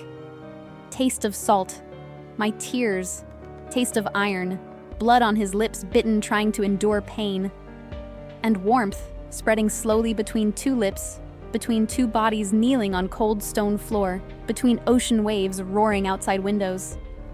When we parted, foreheads touching, breaths mingling, Dom said, voice so hoarse it barely formed words, "I'll tell you everything, all of it, but not tonight." He closed his eyes, pressed forehead to mine. "Tonight, let me stay here a little longer." I didn't answer with words, just held him in my arms, the biggest man I'd ever met, curled in the embrace of a 26-year-old bartender from Chinatown, on the floor of a $1 million villa, under moonlight filtering through bulletproof glass. Outside, the Atlantic roared in the night, and I didn't know that in just 3 days, the ocean wouldn't be the only thing screaming at Montauk. Night 8, 3:07 a.m. I wasn't sleeping. I hadn't really slept since Sera and Mai arrived at Montauk, each night just dozing 2-3 hours on the office sofa, one ear always listening for the security system, one hand always near the Glock 19 under the pillow. Tonight, instinct woke me before the alarm even sounded. I was sitting against the wall reviewing Nikolai's movement maps on my laptop when I sensed it. Not heard, not saw, but sensed. A disruption in the heartbeats around me. Crimson Pulse in passive mode always gave me a faint heartbeat map within a 10-meter radius. Read in the next room. Steady 58 beats per minute, deep sleep. 2 guards outside the gate. 65 beats, alert. Maria downstairs, 52 beats, sound asleep.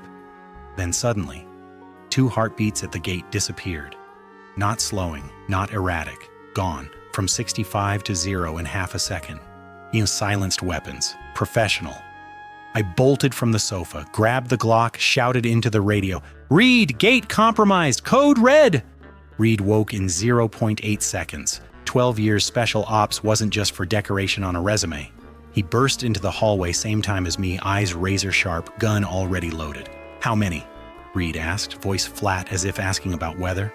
I closed my eyes 1 second, scanned. New heartbeats, many, rapid, moving fast toward the villa. Count 15. 15 unfamiliar heartbeats, steady but elevated, 90 to 100 beats per minute.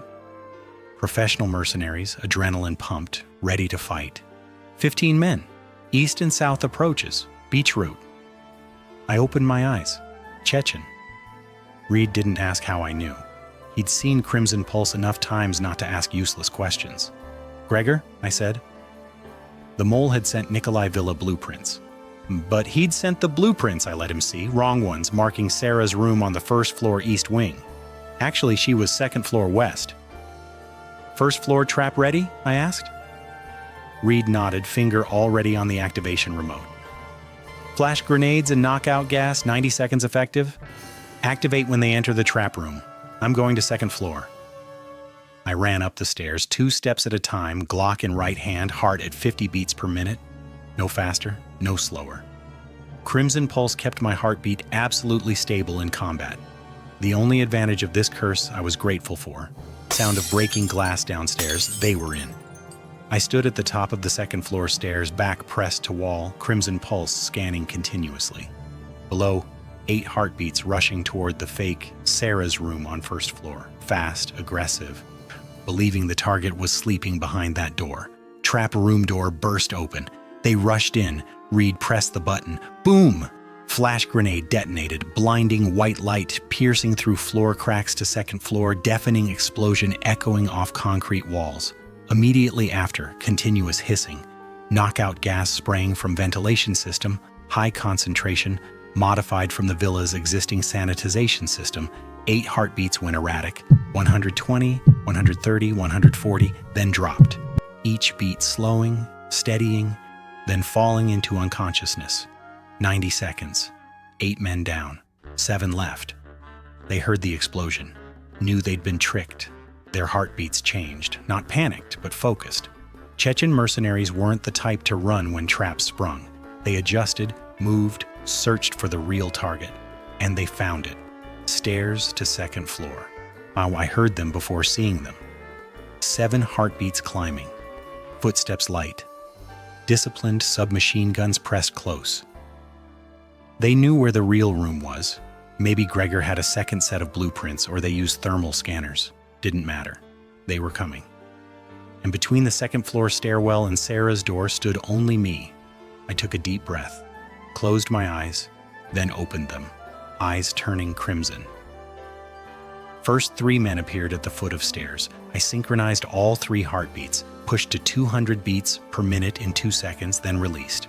Effect: instant dizziness, loss of balance, hands dropping weapons. 3 AKs clattered to floor simultaneously, metallic sound echoing in the narrow hallway. Reed from behind rushed up, ended the situation with 3 precise shots to legs.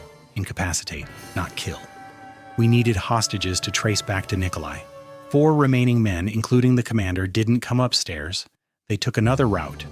Outside balcony, climbing by rope, professional. Sound of reinforced glass cracking, far end of hallway, direction of Sera's room. They were breaking the second floor window to enter from outside. I ran, hallway 20 meters long. Darkness only torn by flashing red emergency lights. Bare feet on cold stone floor. I didn't have time to put on shoes when waking. Window at end of hallway shattered. 4 black shadows burst in, fast, coordinated, 2 blocking both ends, 2 advancing towards Sera's door.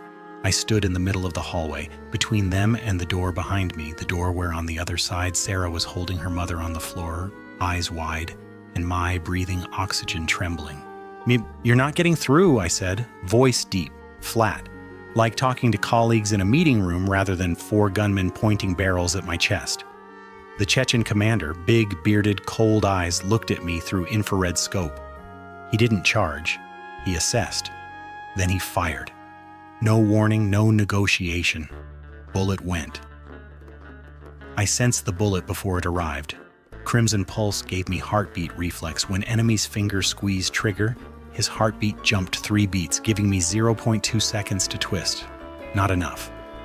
Bullet tore through left shoulder, in and out, hot blood spraying white wall. Pain, stabbing deep, burning, but I was used to pain. 15 years living with Crimson Pulse taught me, pain is just information, not a command to stop. I growled low, not a cry of pain, but the growl of a wounded beast refusing to fall, and pushed Crimson Pulse to the highest level I dared use. Synchronized the commander's heartbeat, forced from 95 down to 40, 30, 25. His eyes bulged, feeling his heart being squeezed in someone's hand and slowly crushed. More terrifying than anything he'd witnessed on battlefields. He fell, knelt, then face planted, unconscious. 3 remaining men panicked. They just watched their commander collapse without anyone touching him. Primal fear. Fear of the unexplainable froze them for 2 seconds. Enough for Reed from the stairwell leading 2 remaining soldiers to charge up. End the battle. Silence. Only my heavy breathing, blood dripping tick-tock from left shoulder to stone floor, and red emergency lights still flashing steadily. Then the price came. It came like a tsunami. No warning, no negotiation.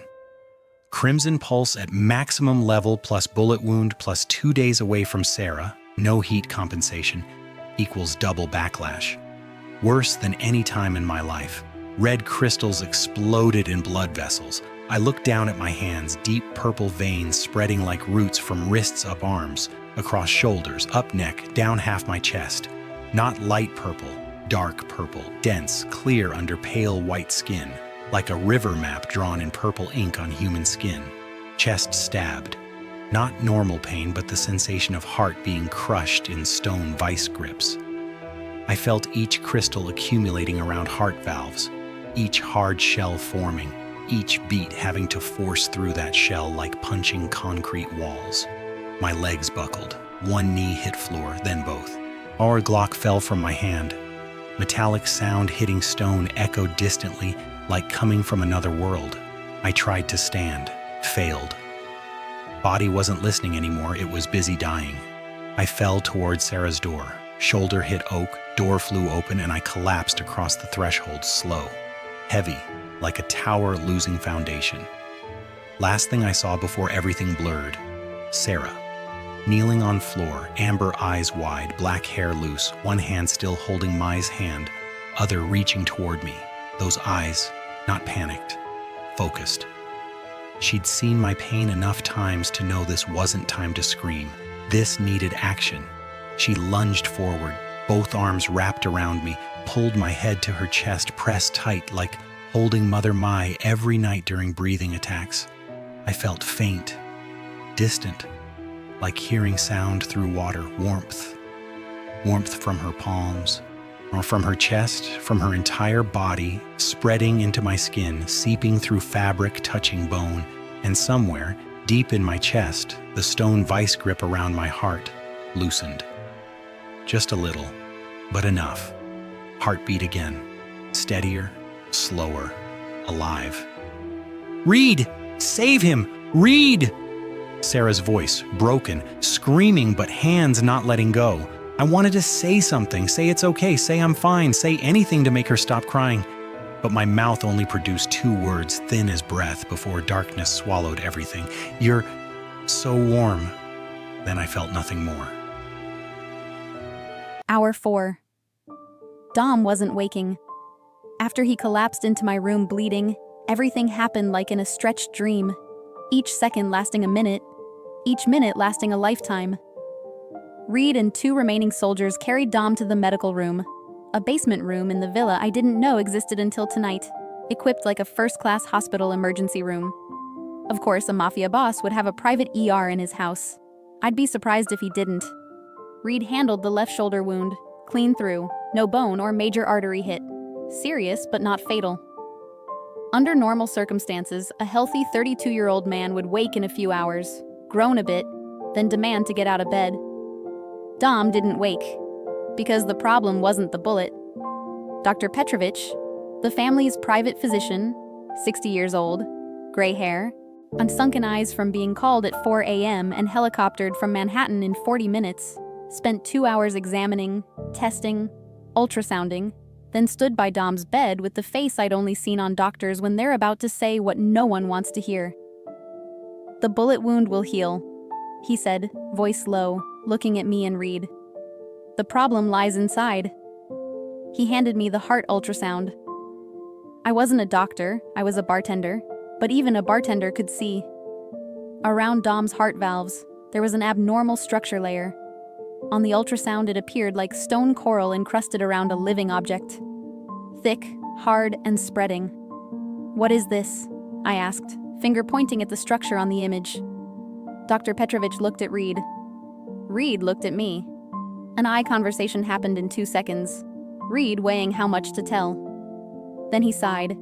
Special forces face hard as steel cracking for the first time. That's what's been killing him for the past 15 years. And Reed told me. Reed didn't want to tell.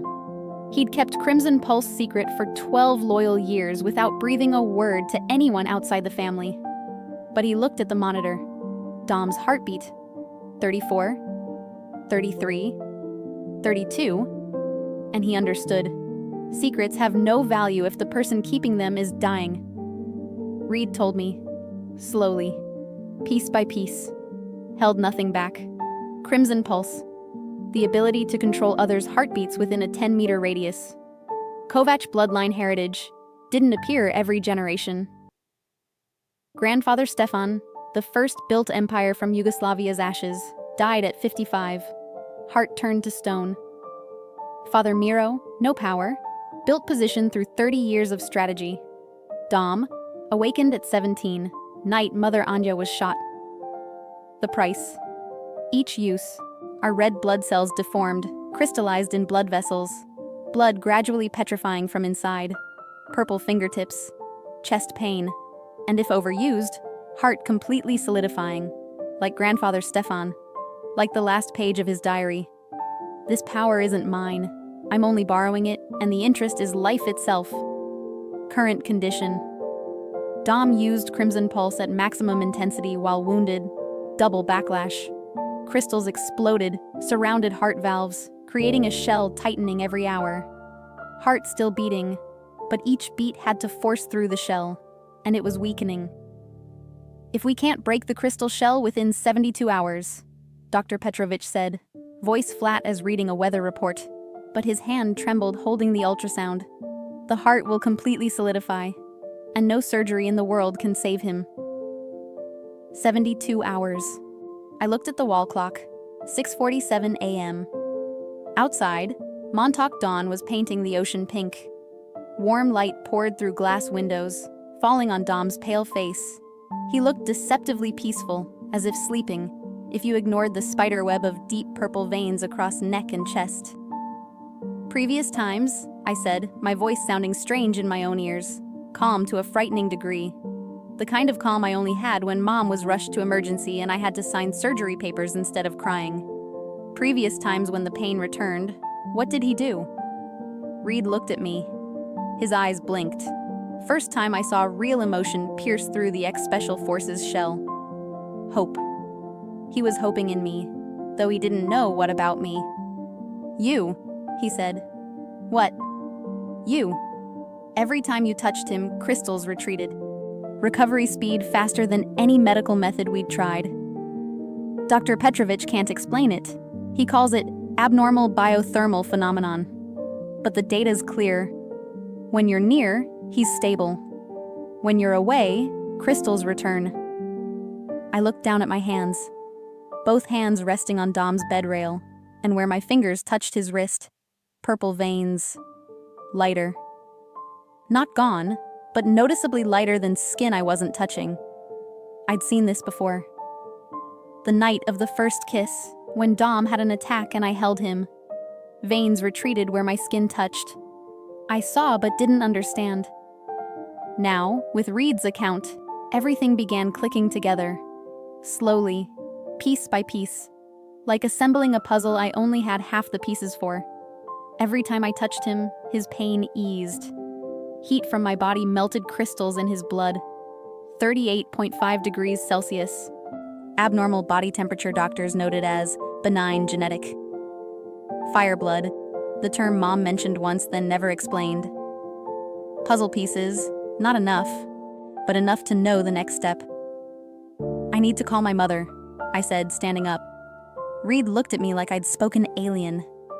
Right now? Right now. I looked straight into his eyes that 12 years of warfare had taught to read everyone, and now reading in me something he wasn't used to seeing in anyone. Absolute certainty. My mother knows something. About my body, about body temperature, about why crystals retreat when I touch him. She knows, and she's hidden it from me for 26 years. I sat on the hallway floor, back against cold stone wall, 3 meters from Dom's room and 5 from Mom's. Between 2 rooms, one containing a dying man, one containing a woman keeping secrets, I lifted the phone. 4:12 a.m.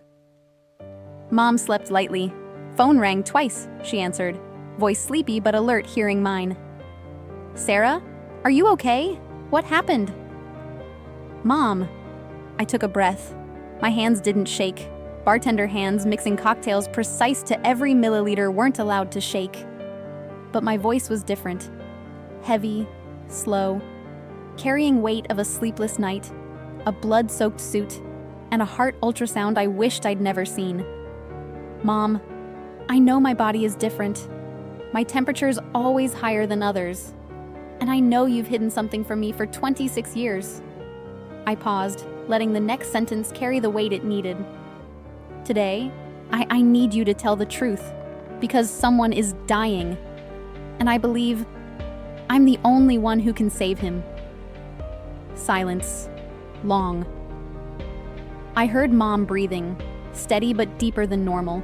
The kind of breathing from someone deciding whether to open a door she'd locked for 26 years. Then she exhaled, breath heavy as if carrying 26 years of secret keeping. Sit down, Sera.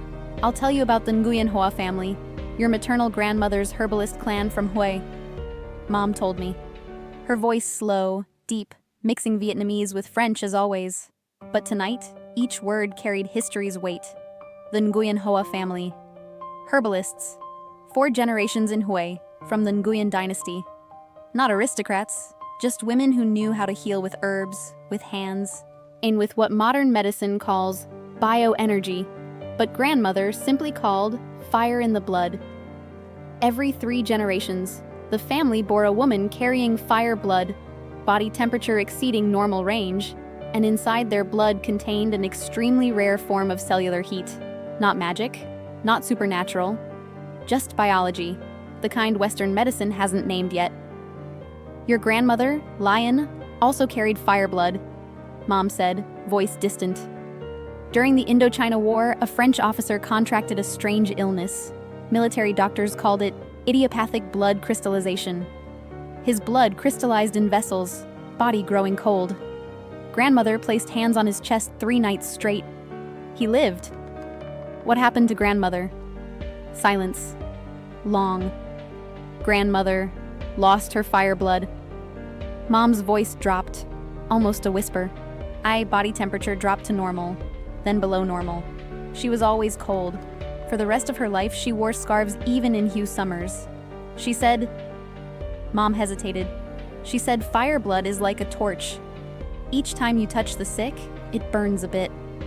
But to heal completely, to melt a large ice block, you must burn the entire torch in one go. And after that, the torch goes out. Forever. Exactly. Mom's voice choked.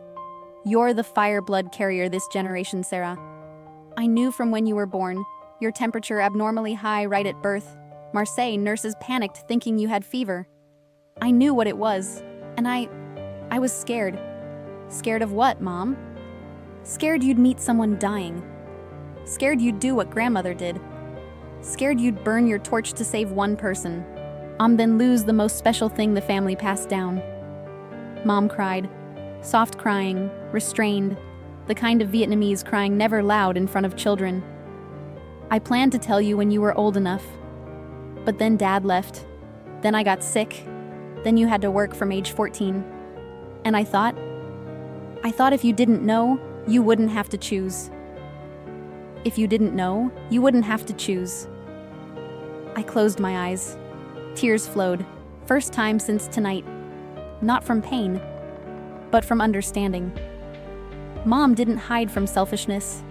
She hid from love, the kind of love from a Vietnamese mother who'd lost everything except her daughter, willing to keep any secret so her daughter wouldn't have to sacrifice more. But Mom...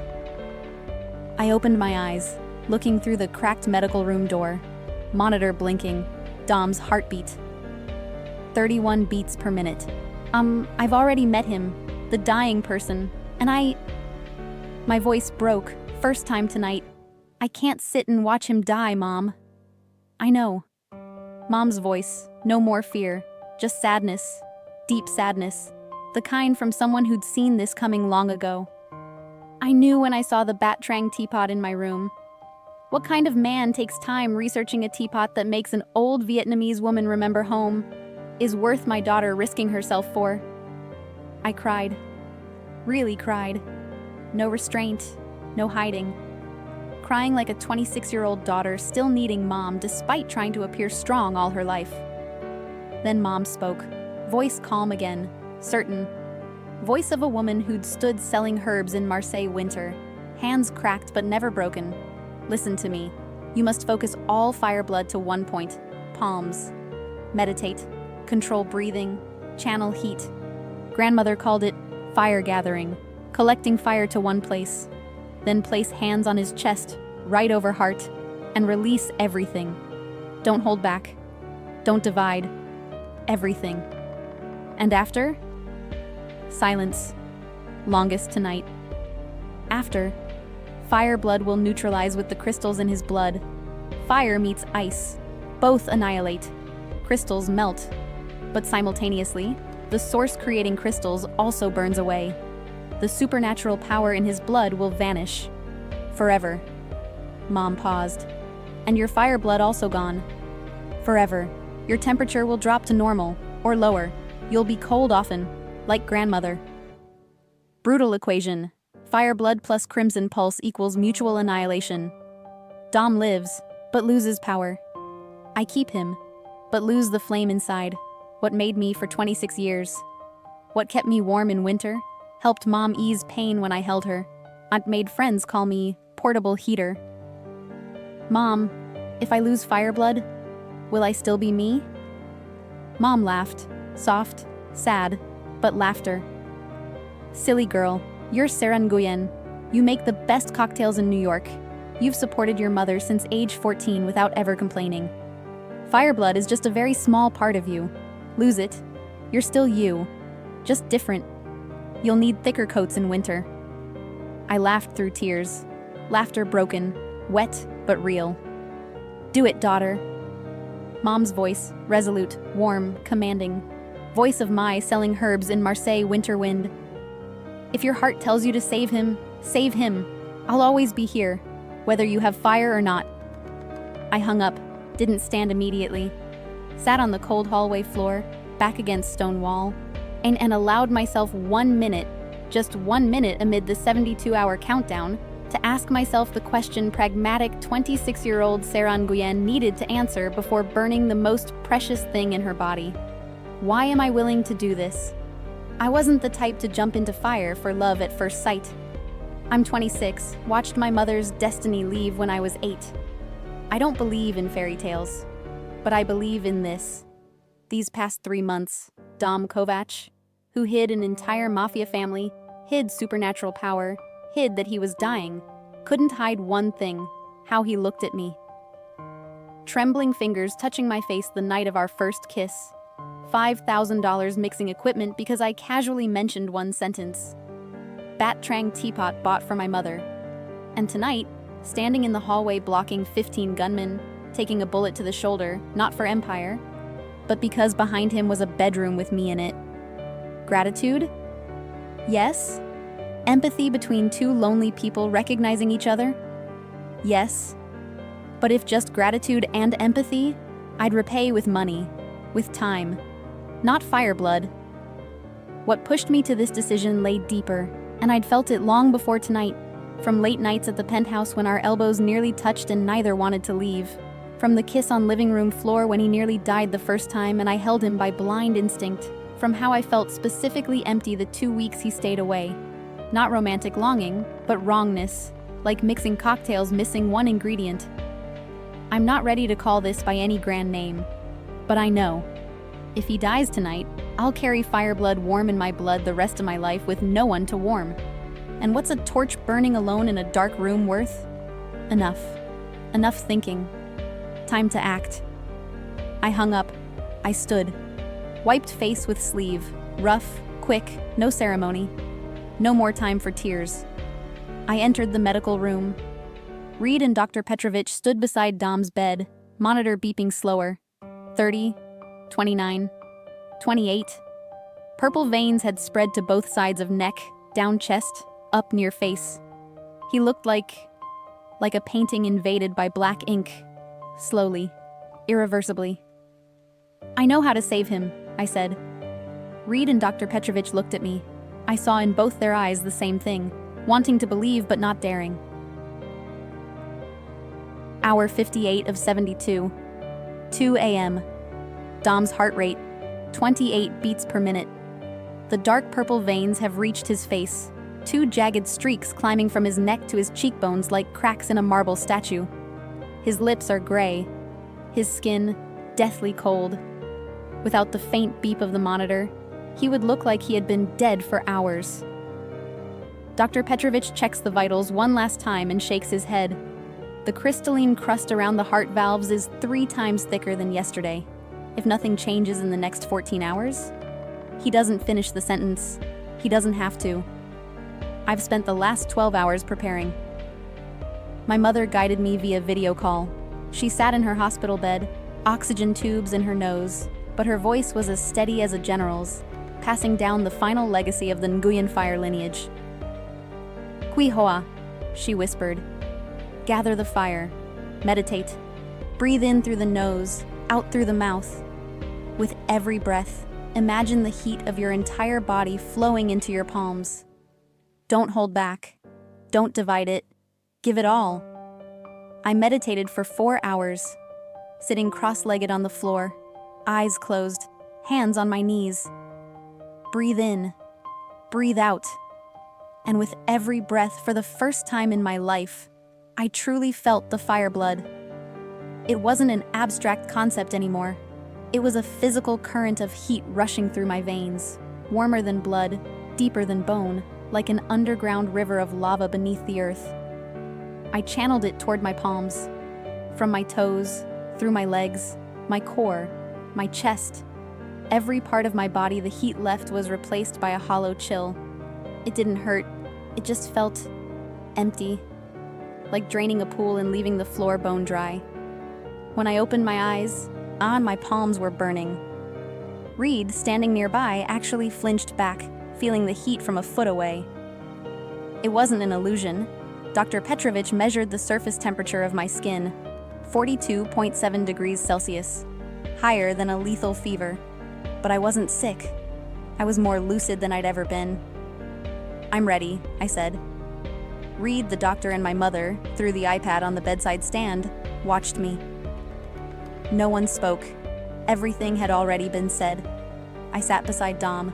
I looked at his face, bruised purple, silent, but still defiant even in a coma. Still Dom, the man who never yields, even when his own body betrays him. I leaned down, my lips an inch from his ear.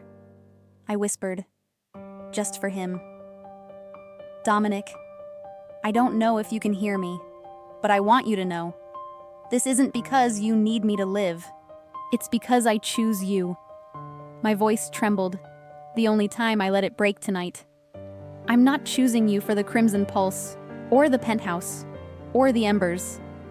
I choose you because of that rainy night in the bar, when you sat in the dark, soaked to the bone, and I told you this is a bar, not a hospital, and you laughed. That smile. That was the moment everything was decided. I took one final breath. Then I slammed both palms onto Dom's chest, right over his heart. And I let go.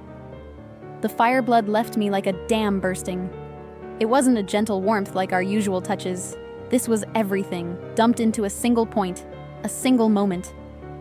My palms erupted with a heat that seared through skin, muscle, and bone, striking the crystalline shell surrounding Dom's heart.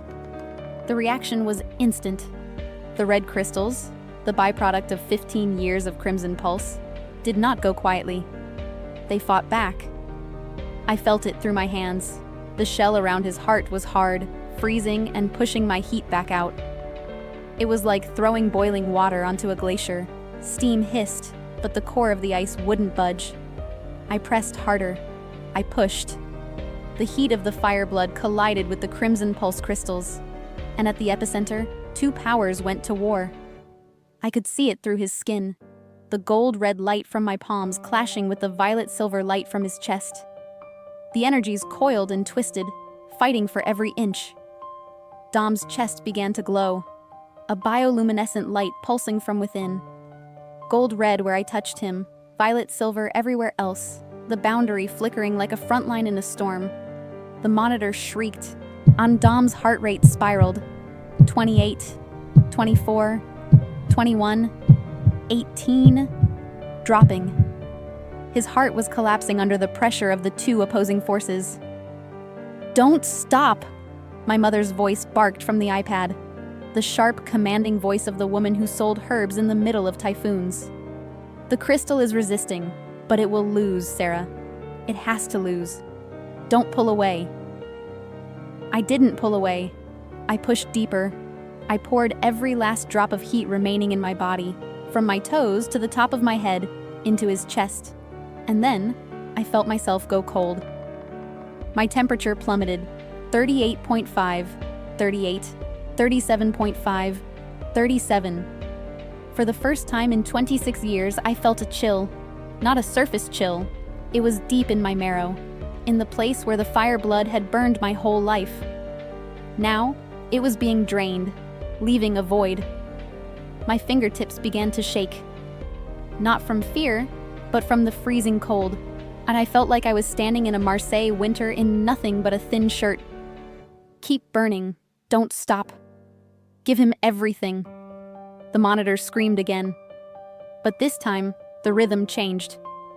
18, 22, 28, 35, 42, 50, 58, 65, 72, rising, steady, strong, like a dead engine finally catching a spark, cylinder by cylinder.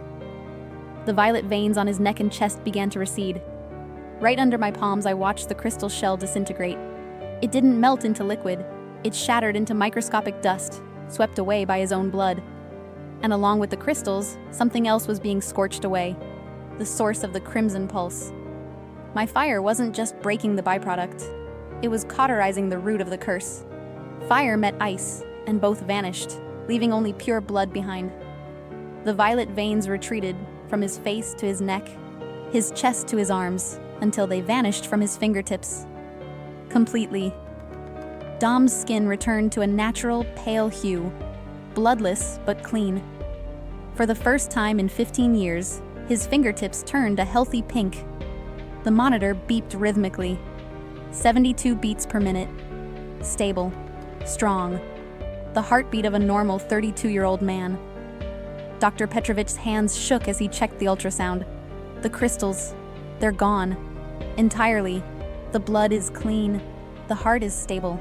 This is impossible. 7 minutes. The whole process took 7 minutes. The longest 7 minutes of my life. And as the last crystal faded, my body collected the bill. The cold hit me like being plunged into an icy lake. My temperature, 37, 36.5, 36.2. Lower than a normal person. The fire blood was gone. The torch had gone out. Forever. I collapsed beside his bed, and my head resting on his chest. For the first time in 26 years, I shivered. A real bone-deep shiver. My teeth chattered. The skin that had always been warm was now frigid, colder than the air-conditioned room, colder than the Montauk wind. The fire was dead. But beneath my ear, pressed against Dom's chest, I heard it. A heartbeat. Steady. Strong. Living. The heartbeat of an ordinary man, finally free of his curse. "Get her a blanket, now!" Reed roared, wrapping me in layers. But no blanket was enough. Nothing could warm me anymore, because the furnace inside had been extinguished. From the iPad, my mother's voice was soft, trembling with tears. "You did it, my brave girl. You did it." I couldn't answer. I just lay there, shivering under the blankets, my ear pressed to Dom's chest, listening to the rhythm I had traded my life's fire to steal back from death. "You're alive, Dominic. You're alive." 36 hours after the neutralization, the first thing I felt, sunlight, warm on my face. Not hospital lights, real, salty seaside sun. The second thing, silence. Not the terrifying silence of a hit in Red Hook, but a peaceful one. Just the distant waves, the wind through the window, and the steady breathing of someone beside me. The third thing, and this is what made me open my eyes, the absence. It wasn't a person who was missing, it was it. Something that had lived inside me for 15 years. Something so familiar I'd forgotten it was there, like a ringing in the ears the brain filters out. Now it was gone, and its absence was louder than any sound. The crimson pulse. I couldn't feel anyone's heartbeat but my own. No pulse map in a 10-meter radius, no scanning, no syncing, no control. For the first time in 15 years, the world was silent. I opened my eyes. The room was bathed in gold, stone ceilings, the scent of the sea, the Montauk medical wing. But someone had pulled back the curtains and opened the windows, letting the ocean in.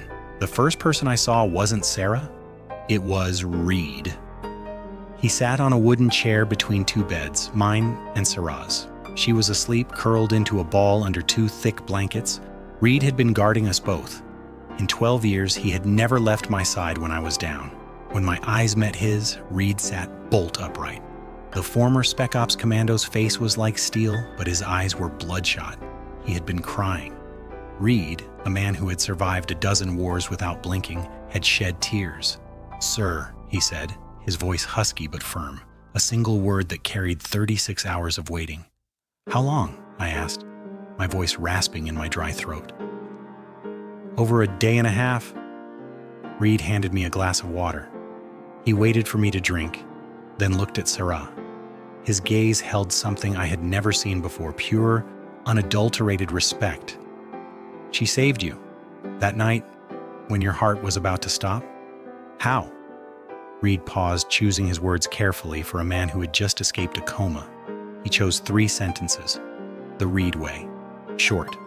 Precise. Her body had something special. The thing that helped you every time she touched you. But that night she used it all. Every bit of it. For you. He stopped. Looked at Sera, then back at me. "The crystals in your blood, gone. The crimson pulse, gone too." Reed's voice dropped, heavy with meaning. "But you're alive." And she... He gestured toward Sera, shivering slightly under her blankets. "She's cold now. Always cold. Just like you used to be." Reed didn't say another word. He knew when enough was enough. He stood up, squeezed my shoulder, a gesture he had never dared in 12 years given the line between master and guard, and stepped out, closing the door softly to leave us alone.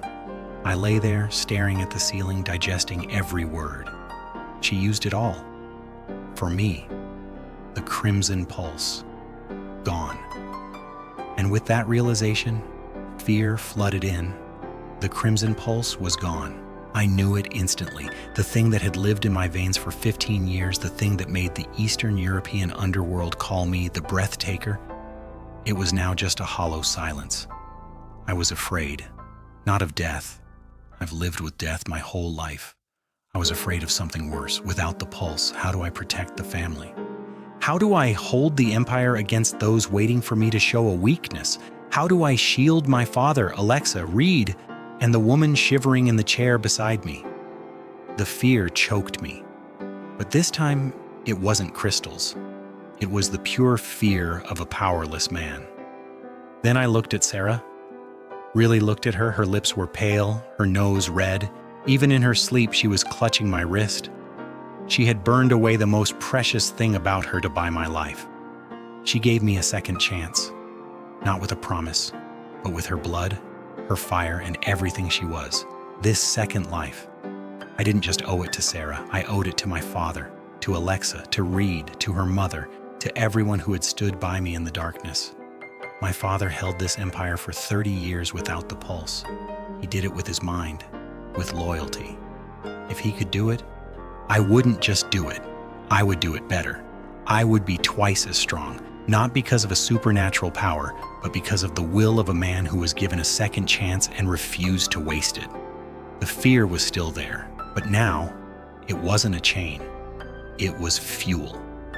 I looked at her hand again, clutching my wrist as if she was afraid I'd vanish if she let go. I looked at my own wrist. My skin was pink. No violet veins, no black fingertips, no chest pain. I took a deep breath, my lungs filled with sea air, no rasping, no stabbing pain. For the first time in 15 years, my breath was free. I looked back at Sera, and I understood. She was freezing. 2 blankets, shivering. Sera, The woman who for 3 months had been warmer than everyone else, who wore thin shirts in the Montauk wind, was now huddled against the cold. She burned it all. For me. I reached out. My hand was warm, healthy, lacking that violet tint for the first time in my life, and touched her face. Gently. My fingers brushed her cold cheek. Cold. Colder than a normal person, as cold as I had been for so long. Sera startled awake. Her amber eyes flew open, tired, shadowed with dark circles, but suddenly brilliant when she saw my eyes were open. "You're awake!" Her voice broke. Tears spilled over immediately. "Dominic, you're awake!" "Sera?" My voice was hoarse, but my hand didn't shake as I held her face. "You're cold." It wasn't a question. It was a realization. In those 2 words, I packed everything: gratitude, belated terror, heartache, and something much bigger, something I was finally brave enough to name. "I'm cold," she repeated, laughing through her tears. That Sera smile, bitter and sweet all at once. "Turns out, this feeling really sucks. How did you stand it for 15 years?" "Not very well," I replied. Then I did something I hadn't done in 15 years because my hands had always been deathly cold and purple. But now, they were warm. For the first time, I could give warmth instead of taking it. I took her freezing hand, brought it to my lips, and kissed it, every fingertip. Slow. Deliberate. Every kiss was a thank you that language couldn't hold. "For 15 years, the Crimson Pulse kept me on a throne," I said, my voice deep but no longer icy. "But it also trapped me in a coffin made of ice. I could feel everyone's heartbeat, but I couldn't feel my own." I squeezed her hand tighter. "Now, I can't hear anyone's pulse, but I can feel this, your hand, cold for the first time.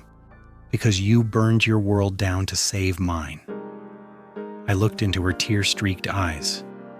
"And that is the only rhythm I ever need to hear again," Sera cried. She laughed. She cried again. "You're not angry? I took away your power." "You didn't take my power. You took away my curse. My grandfather died of it. Without you, I would have been next." I lifted her chin. "Sera, you didn't save a mafia boss. You saved a man. And that man owes you for the rest of his life." 6 months later, I restructured the Kovac empire with nothing but pure intellect, no Crimson Pulse required. Alexa handles the finances, Reed commands security. I'm still the leader, but now I lead through negotiation, strategy, and the respect I've spent 15 years building. No one in the underworld knows the Crimson Pulse is gone, and I intend to keep it that way. The fear inspired by the name the Heartstopper remains my greatest asset, even if the weapon behind it has vanished. My father, Miro, who held this empire for 30 years without any supernatural edge, nodded during a family dinner. "I kept this family together for 3 decades without that curse. Did you really think you couldn't do the same?" I smiled. "I think I'll do even better than you did." "Because I have something you didn't?" "And what's that?" I looked over at Sera. She was at the minibar, wrapped in a thick cardigan, stirring a crimson Negroni for Alexa. "A bartender who isn't afraid to tell me exactly when I'm wrong." Nikolai's treachery was finally exposed to the Belgrade Council. We had it all. Proof of his deal with Chechen mercenaries for the Montauk hit, Gregor's files, and the financial trail Alexa spent 3 months cold tracking.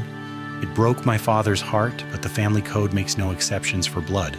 Nikolai was stripped of his title and assets, then exiled to a small, nameless town in Serbia. He's alive, but he's a nobody. For a man who craved power above all else, obscurity is a fate worse than death.